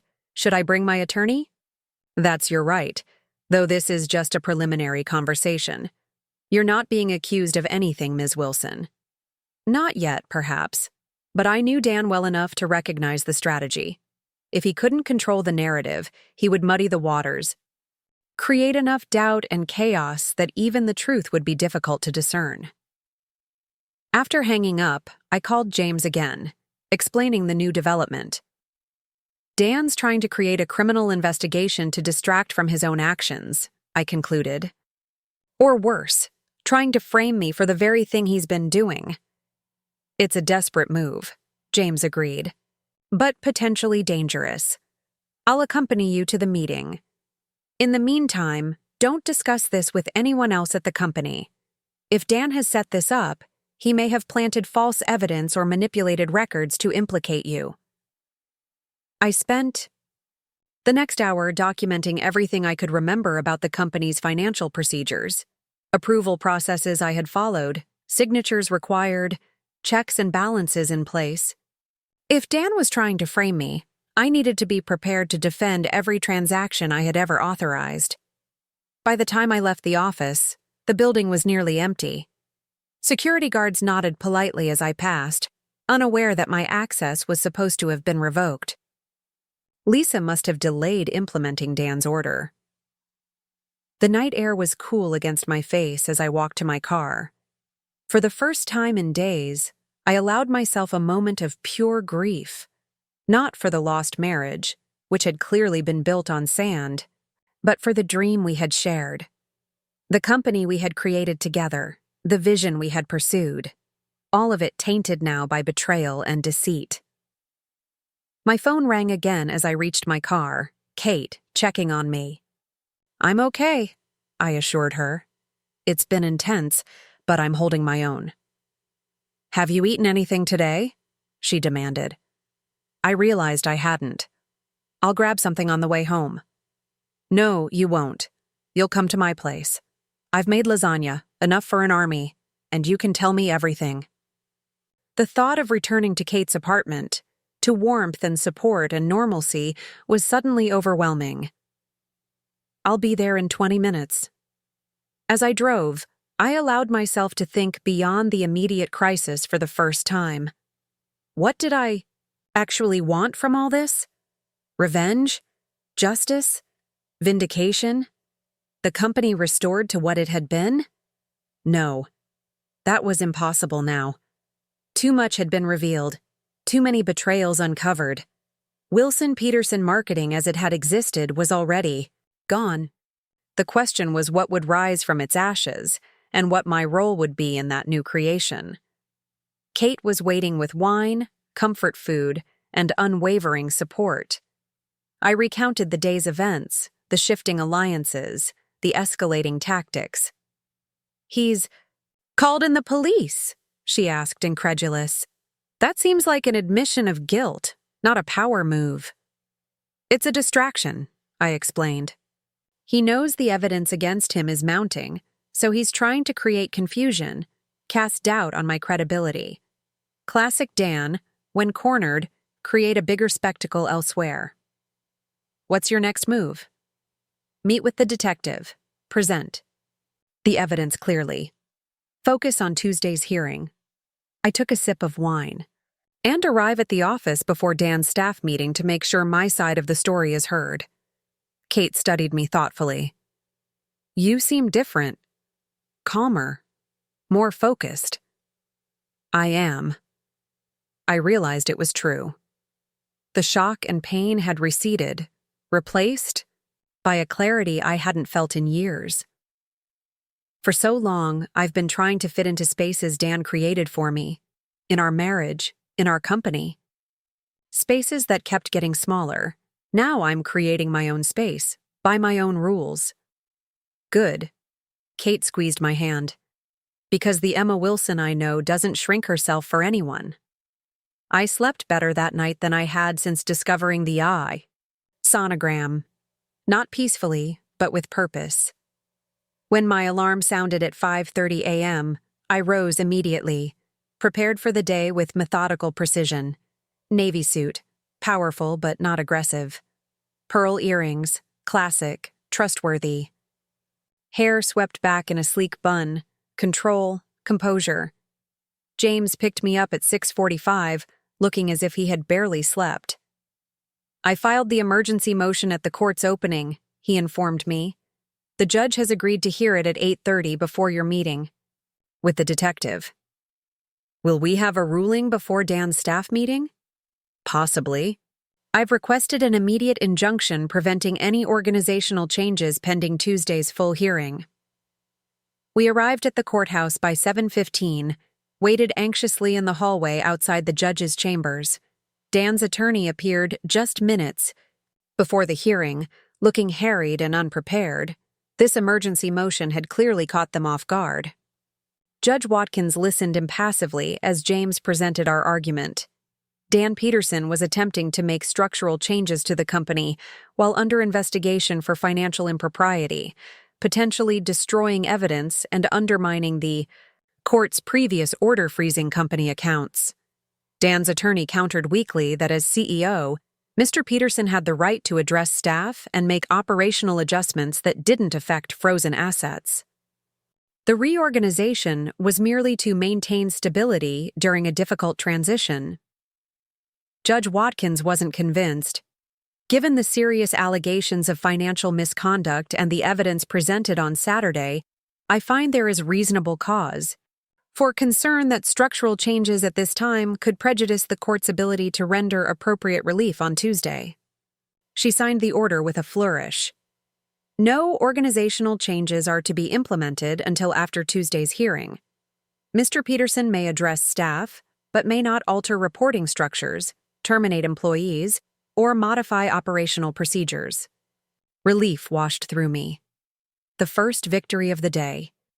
Dan's attempt to consolidate control before Tuesday had been blocked.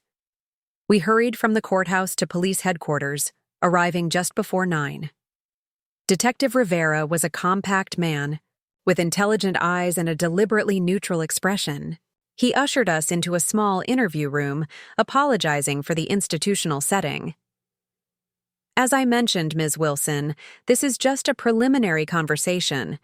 We received documentation alleging financial irregularities at Wilson Peterson Marketing, with specific evidence suggesting wire fraud and misappropriation of funds. May I ask who submitted this complaint? James inquired. It was anonymous, Rivera replied. Submitted through our online portal with attached documentation. And this documentation implicated my client specifically? Rivera hesitated. It indicated potential wrongdoing at the executive level. The complaint suggested Ms. Wilson might have relevant information. I exchanged glances with James. The complaint had been carefully worded to trigger an investigation without making direct accusations against me. Dan was setting the stage, creating a cloud of suspicion that would hang over Tuesday's hearing. Detective, I believe I know what this is about, I said calmly. My business partner, Daniel Peterson, has been diverting company assets to a separate entity called Horizon Ventures. We've documented these transfers and presented evidence to the court, which has frozen company accounts pending a hearing tomorrow. I suspect this anonymous complaint is an attempt to muddy the waters. I slid across copies of the key documents we had presented to the board, transfer records, the Horizon Ventures operating agreement, emails discussing the transition of assets. Rivera reviewed them with professional thoroughness. This is helpful context, Ms. Wilson. The complaint we received didn't mention Horizon Ventures specifically, but did allege unusual transfers that bypassed normal approval processes. My client has initiated both civil proceedings and a company investigation into these transfers, James added, all of which were authorized by Mr. Peterson, not Ms. Wilson. The detective continued asking detailed questions about company financial procedures, approval hierarchies, and documentation requirements. I answered each clearly and completely, occasionally referring to my notes to provide specific dates or amounts. After nearly 2 hours, Rivera seemed satisfied. Based on what you've shared, it appears the anonymous complaint may be part of an existing business dispute rather than a new criminal matter. I'll review everything carefully, including the documents you've provided today, before determining next steps. Will you be contacting Mr. Peterson as well? James asked. As part of our due diligence, yes, but I want to emphasize that at this stage, the department isn't taking sides in what appears to be primarily a civil dispute. As we left police headquarters, I checked my phone and found it flooded with messages. Dan's staff meeting had proceeded, as planned, but without the reorganization announcement he had clearly intended to make. Instead, according to Sophia's texts, he had delivered a carefully worded speech about difficult transitions and maintaining our core values during challenging times. The most interesting message, however, was from Mark Daniels. Emergency. Board call at noon. Robert resigned this morning. Special committee wants to present preliminary findings. Robert Johnson, Dan's strongest ally on the board, resigning abruptly. The special committee moving faster than expected? Something significant had happened while we were with Detective Rivera. We need to get to that board call, I told James, showing him Mark's message. James checked his watch. We can make it. But barely. Let's head to my office. We can join securely from there. As we drove, I tried calling Sophia for more details about the staff meeting, but she didn't answer. Mark's phone went straight to voicemail. Even Kate didn't pick up when I tried her. A seed of unease took root. Something was happening. Something beyond the expected moves and counter-moves of the past few days. James's office was quiet when we arrived. Most of his staff at lunch. His assistant set us up in a conference room with a secure phone line for the board call. At precisely noon, we dialed in. The usual electronic beeps announced participants joining: board members, the special committee chair, legal counsel. No sign of Dan yet. Is everyone here? Asked William Chen, the special committee chair. Dan Peterson hasn't joined, someone noted. He's been informed of the call, William replied, his tone grim. We'll proceed without him if necessary. This can't wait. My unease deepened. William, it's Emma Wilson. What's happening? Mark's message mentioned Robert resigning? A heavy pause. Yes. Robert Johnson submitted his resignation from the board this morning, effective immediately. His letter cited personal reasons, but the timing is significant. Significant how? Another pause. The special committee accelerated its investigation last night after receiving concerning information. This morning, we uncovered evidence that Dan Peterson and Robert Johnson had been planning to announce the dissolution of Wilson Peterson Marketing at today's staff meeting, with immediate termination of approximately 60% of employees. Gasps echoed across the conference line. The plan, William continued, was to transition key clients and senior staff to Horizon Ventures immediately, leaving Wilson Peterson Marketing with its debts, lease obligations, and legal liabilities. The cold, calculated cruelty of it stole my breath. Not just pushing me out, not just taking what he wanted, but deliberately destroying what we had built and abandoning those who had helped build it. How did you discover this? I managed to ask. Olivia Martinez contacted me personally last night, William replied. She provided copies of presentation slides prepared for today's meeting, as well as recordings of Dan and Robert discussing the strategy. Olivia. She had been playing both sides, giving me enough information to fight back while providing the special committee with the smoking gun they needed. Where is Dan now? Someone asked. That's the other reason for this emergency call, William said, his voice somber. According to security, Dan Peterson cleared out his office at approximately 4 a.m. this morning. His company laptop is missing, as are various files. We've been unable to reach him by phone or email since. The implications settled over the call like a heavy fog. Dan hadn't just been planning to destroy the company. He was planning to disappear once the destruction was complete. Have the police been notified? The company's general counsel asked. Yes. Given the evidence of financial impropriety and now the removal of company property, we've filed a formal report. William paused. We've also learned that significant transfers were attempted from company accounts to Horizon Ventures at 3:45 a.m. this morning. They were blocked by the court-ordered freeze. I thought of Detective Rivera's carefully neutral expression, the anonymous complaint that had been filed against the company. Not just a distraction tactic then, but part of a larger exit strategy. create enough confusion and suspicion to buy time for escape. "What about Olivia?" I asked, surprising myself with the question. "Is she safe?" "Ms. Martinez is cooperating with the special committee and has been provided with security as a precaution," William assured me.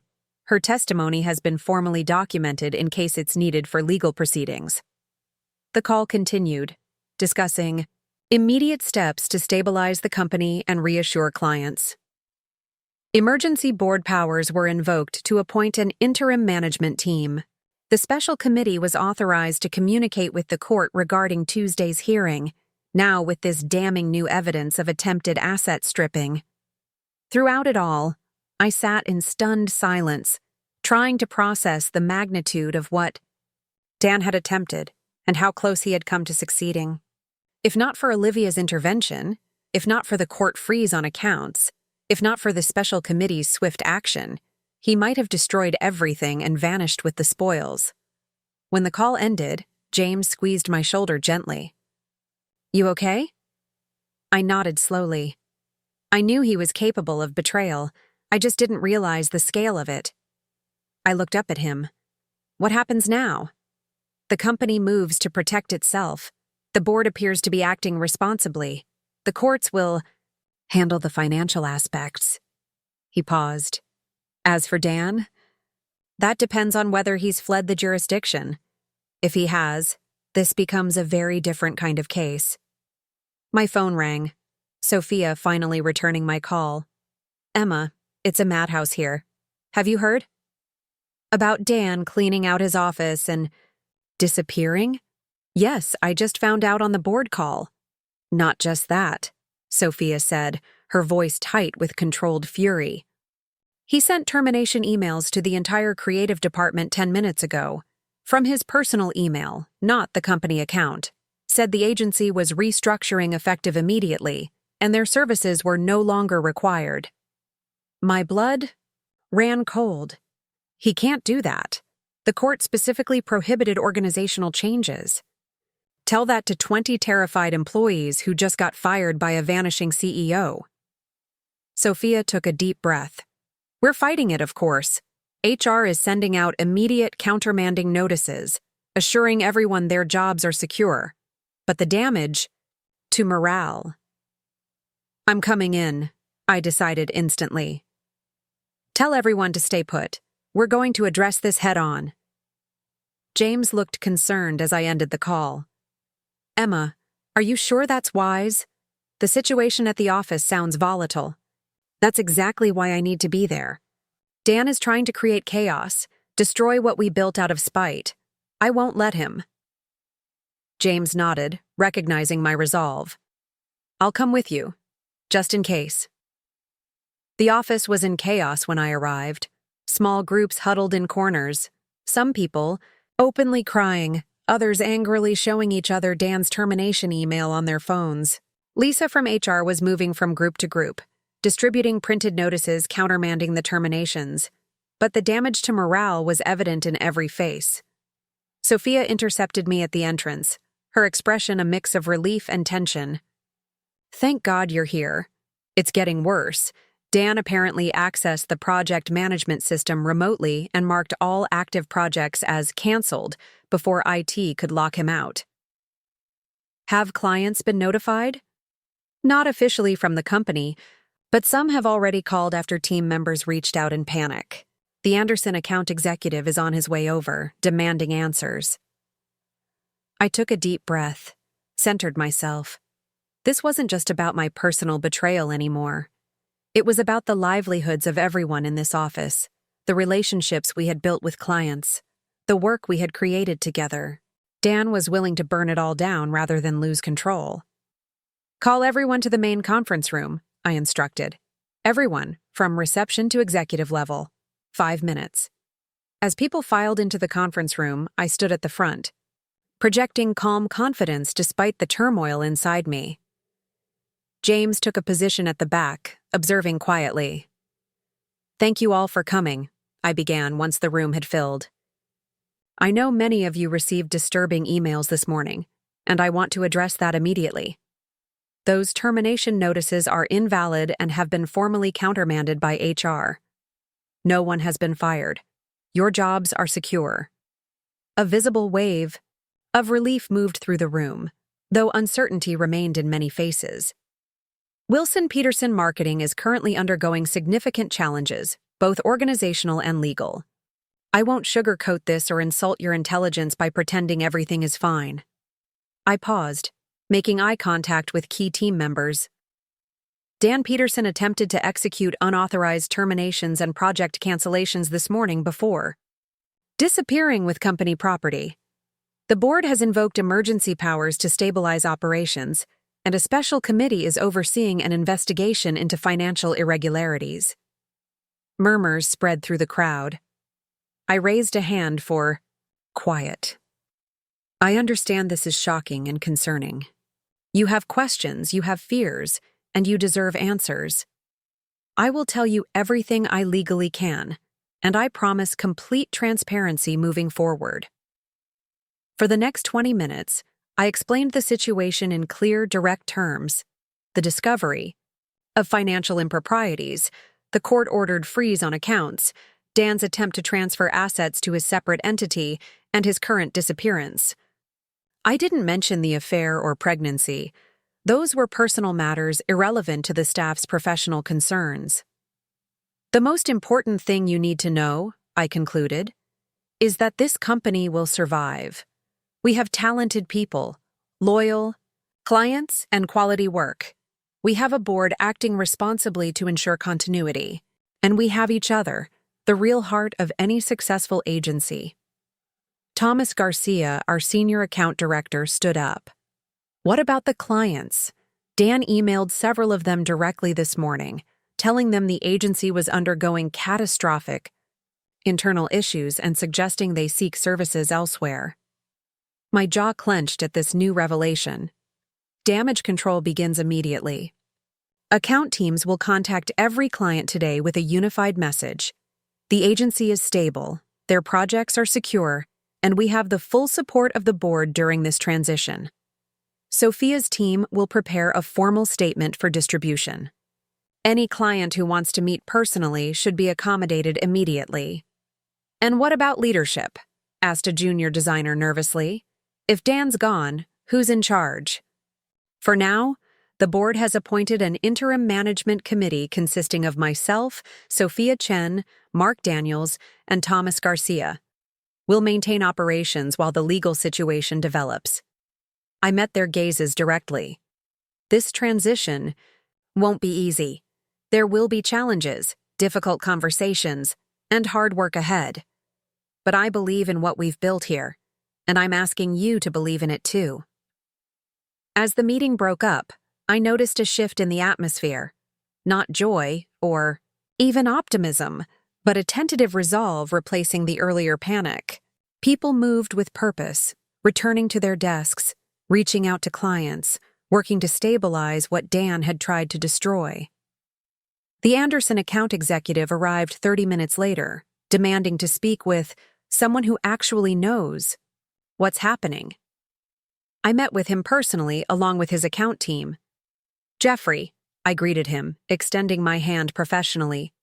Thank you for coming in. I understand you have concerns. Jeffrey Morton's expression was guarded, skeptical. Concerns? Emma, I received an email from Dan saying the agency is imploding, followed by notifications that our projects have been canceled, followed by contradictory messages from your team saying everything's fine. What the hell is going on? I gestured for him to sit, maintaining calm eye contact. The short version: Dan Peterson has been removed from operational control of the agency following discovery of serious financial improprieties. He reacted by attempting to damage the company through unauthorized actions, including falsely canceling projects and sending misleading communications to clients. Jeffrey's eyebrows rose. That's not what I expected. The slightly longer version involves a court-ordered freeze on company accounts, an ongoing investigation by a special board committee, and Dan's subsequent disappearance with company property. I leaned forward. But here's what matters to you, Jeffrey.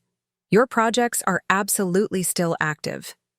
The creative team working on your campaigns is intact, and the strategy we developed together, the patient journey methodology you were particularly impressed by, remains our guiding approach." He studied me for a long moment. "You were always the real talent behind that strategy." The agency's talent extends far beyond any one person, including me. It's in the teams we've built, the processes we've developed, the culture of excellence we've created. I gestured to the account team beside me. These professionals haven't changed, and neither has our commitment to your success. After an hour of detailed discussion and reassurances, Jeffrey left with renewed confidence in the agency's stability. Similar scenes played out across the office as account teams reconnected with nervous clients, creative directors reassured their departments, and the interim management committee established clear protocols for the days ahead.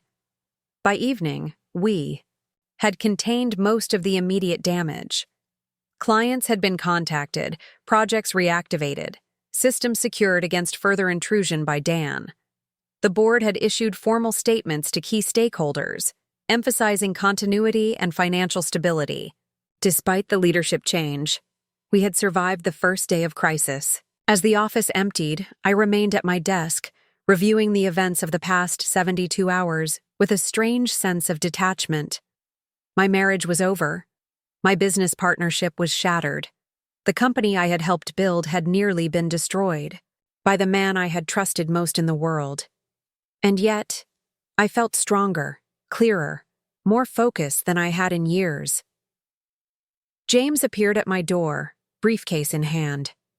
"Quite a day," I nodded wearily. "One of many to come, I suspect." "The police have issued an alert for Dan," he informed me. "They're monitoring airports, train stations, border crossings. If he's still in the country, they'll find him." "And if he's not?" James shrugged slightly. "International manhunts are complicated, expensive, and often unsuccessful, but the evidence against him is substantial. Even if he escapes immediate consequences, his reputation is destroyed. No reputable company will work with him again." Small comfort, but comfort. Nonetheless, Dan's currency had always been his reputation, his charm, his perceived integrity. Without those, his skills alone wouldn't sustain him. "What about Tuesday's hearing?" I asked. "Given today's developments, I expect it to be largely procedural. The judge will almost certainly extend the account freeze until Dan is located, while making provisions for the company to continue normal operations under board oversight." James hesitated. "There's something else you should know. Olivia Martinez has agreed to testify if necessary, but she's requesting a private meeting with you first." I had almost forgotten about Olivia in the chaos of the day, the woman carrying Dan's child, the woman whose warning had potentially saved the company from destruction. "I'll meet with her tomorrow morning before the office opens." James nodded. "I'll arrange it." He studied me with professional concern.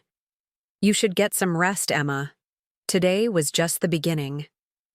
After he left, I sat in my darkening office, contemplating the path forward. Wilson Peterson Marketing couldn't continue under that name. Too much damage, too many painful associations. But the agency itself, the talent, the methodologies, the client relationships, those could survive, could thrive under new leadership and a new identity. I opened my laptop and began typing notes for a rebranding proposal. Not Wilson Creative as I had initially planned. That still carried too much of the past. Something entirely new. Something that captured the resilience, innovation, and authenticity that would define our future. Elevation Agency. The name appeared in my mind fully formed, carrying connotations of rising above, of transformation, of reaching new heights. I sketched a simple logo, an upward arrow formed by negative space between geometric shapes. Clean, powerful, forward-looking. By midnight, I had outlined a complete rebranding strategy, Not just a name change, but a fundamental repositioning of the agency around principles of transparency, collaboration, and client partnership. The very antithesis of the secretive, hierarchical approach Dan had increasingly embraced. I finally left the office at 1 a.m., exhausted but resolute. Kate was waiting up when I arrived at her apartment, despite my texts telling her not to. "You're all over the business news," she said, showing me her tablet. Local business publications had picked up the story of Dan's disappearance and the agency upheaval. Most coverage was speculative, focusing on the mysterious circumstances and sudden leadership change rather than the underlying fraud. "It'll get worse before it gets better," I acknowledged, sinking onto her couch. "Once the full story comes out, we'll be tabloid fodder for weeks." "How are you holding up? Really?" I considered the question seriously. "Strangely, I feel liberated. Like I've been carrying a weight I didn't even recognize until it was gone." I met her concerned gaze. "Don't misunderstand. I'm angry, hurt, disgusted by what he did. But there's also this clarity that comes with complete betrayal. No more doubt, no more second-guessing myself, no more compromising to keep peace." Kate nodded slowly. "You seem different, stronger." "I am." I showed her my preliminary sketches for Elevation Agency. "This is what I'm building from the ashes." She studied the designs, a small smile forming. "It suits you. Forward-looking, upward-moving." She paused. "What about the divorce? Will you still proceed if they can't find him?" "Absolutely. If necessary, we'll divorce him in absentia. I'm not staying legally tied to him a day longer than required by law." Morning came too quickly. I dressed carefully for my meeting with Olivia. Professional but not intimidating, nothing that screamed wronged wife or vengeful executive. This meeting wasn't about emotion. It was about pragmatic next steps. Olivia was already waiting. When I arrived at the cafe we had agreed on, a quiet place several blocks from the office. She looked pale but composed, wearing a simple dress that didn't quite conceal her growing pregnancy. "Thank you for meeting me," she said, as I sat across from her. "Your information saved the company," I replied directly. "Whatever else has happened between us, I owe you that acknowledgement." She nodded, hands wrapped around her coffee mug. "I need to tell you something about Dan. Something you should know before the police find him. You know where he is." It wasn't a question. "No, but I know where he planned to go if things went wrong. Costa Rica. He has connections there, possibly property purchased through shell companies. He mentioned it once when he thought I wasn't listening carefully." I filed this information away, planning to share it with Detective Rivera immediately. "Is that what you wanted to tell me?" "No." She took a deep breath. "It's about the baby." Her hand moved protectively to her stomach. "Dan wanted me to terminate the pregnancy when he first found out. Said it was bad timing, that we needed to focus on the exit strategy first. He only changed his mind when he realized the baby could be useful, a way to hurt you, a distraction from his business maneuvers." The calculated cruelty was breathtaking but no longer shocking. "Why tell me this?" "Because you should know who he really is. Not just a cheater, not just a thief, but someone who viewed his own child as a tactical advantage." Her eyes met, mine directly. "And because I want you to know that I'm keeping this baby despite him, not because of him. This child will never know Dan Peterson." I nodded slowly, understanding her need to establish this boundary, this separation. "What will you do now?" "Start over somewhere new. I have family in Arizona. The severance package your lawyer arranged will help until I find work." She hesitated. "I know you have no reason to believe anything I say, but I am truly sorry for my role in all this. Not just the affair, but the ways I enabled Dan's behavior at the office, the times I watched him take credit for your work and said nothing." "You've made amends," I said simply. The information you provided likely saved dozens of jobs and preserved the agency's future. Whatever your motives, the result matters. Relief flickered across her face. There's one more thing. Documents you should have. Account information for offshore transfers Dan made over the past year. He kept them in a private cloud storage I had access to as his assistant. She slid a flash drive across the table. It's all there. Bank accounts, passwords, transfer records. I pocketed the drive without looking at it. I'll ensure this gets to the proper authorities. I stood, our business concluded. Good luck in Arizona, Olivia. Emma, she called as I turned to leave. For what it's worth, he was always threatened by you, by your talent, your integrity, your resilience. He knew you were the better half of Wilson Peterson. Everyone did. I nodded once, acknowledging her words without responding. The validation meant little now.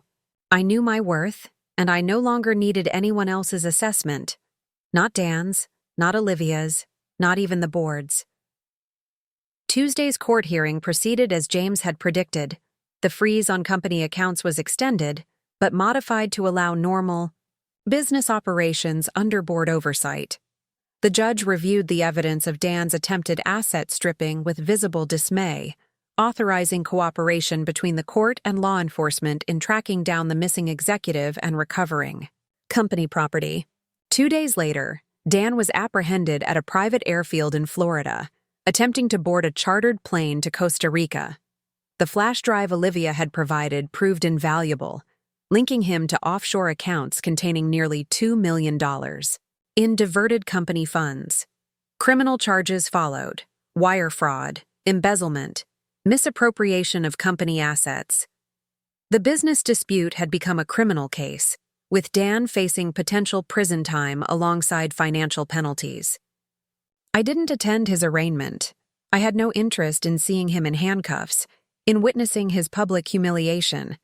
My focus was entirely forward-facing, on rebuilding the agency, on redefining my professional identity, on creating something stronger from the wreckage of betrayal. 3 months later, Elevation Agency officially launched with a private event for clients, staff, and industry partners. The rebranding was comprehensive. New name, new visual identity, new office space. In a converted warehouse across town, new organizational structure that emphasized collaborative leadership rather than hierarchical control. I stood on a small stage, looking out at the faces of those who had weathered the storm with me. Sophia, who had rallied the creative team during the darkest days. Mark, who had meticulously reconstructed the company's financials after Dan's theft. Thomas, who had personally reconnected with every major client. Lisa, who had stabilized the HR systems and employee confidence. Elevation Agency rises from experience, I began my short speech. Not just from success, but from challenge. Not just from victory, but from resilience. I raised my glass. We've learned that true elevation comes not when things are easy, but when we rise above difficulty. Not when the path is clear, but when we forge new trails through uncertainty. This agency represents that spirit, the determination to transform obstacles into opportunities, to build something better than what came before. The room erupted in applause, glasses clinking, voices calling out in support. We had not just survived, we had transformed. Later that evening, as the party wound down, Jeffrey Morton approached me with a small gift bag. "A token for your new beginning," he said, handing it to me. Inside was a sleek silver paperweight shaped like an upward arrow, the Elevation Agency symbol rendered in polished metal. "The Anderson account is fully committing to elevation," Jeffrey informed me. "In fact, we're increasing our marketing budget by 30% next year. The patient journey work you pioneered is exactly what we need as we expand." "Thank you for your trust," I replied sincerely, "especially through the transition." He shook his head slightly. "It was never about the agency name, Emma. It was always about the vision, the innovation, the integrity. Those things didn't change when the sign on the door did. As guests departed, I found myself alone in the new office space. An open-concept environment with collaborative workstations, glass-walled meeting rooms, and a rooftop garden for breaks and informal gatherings. Everything about it reflected the values I had always believed in but had gradually compromised during my years with Dan. My phone buzzed with a notification from James. Divorce finalized. Papers signed. You are officially Emma Wilson, singular entity. I smiled at his phrasing. Singular entity. Independent. Self-contained. Complete unto myself. It felt right. On my desk sat the termination papers I had signed that morning. Not for staff, but for the past. The final dissolution of Wilson Peterson Marketing. The legal close of that chapter of my professional life. Beside them lay the sonogram Olivia had accidentally sent months ago. The catalyst that had set everything in motion. I had kept it, not out of sentiment or pain, but as a reminder of the moment I had chosen truth over comfort, courage over compromise.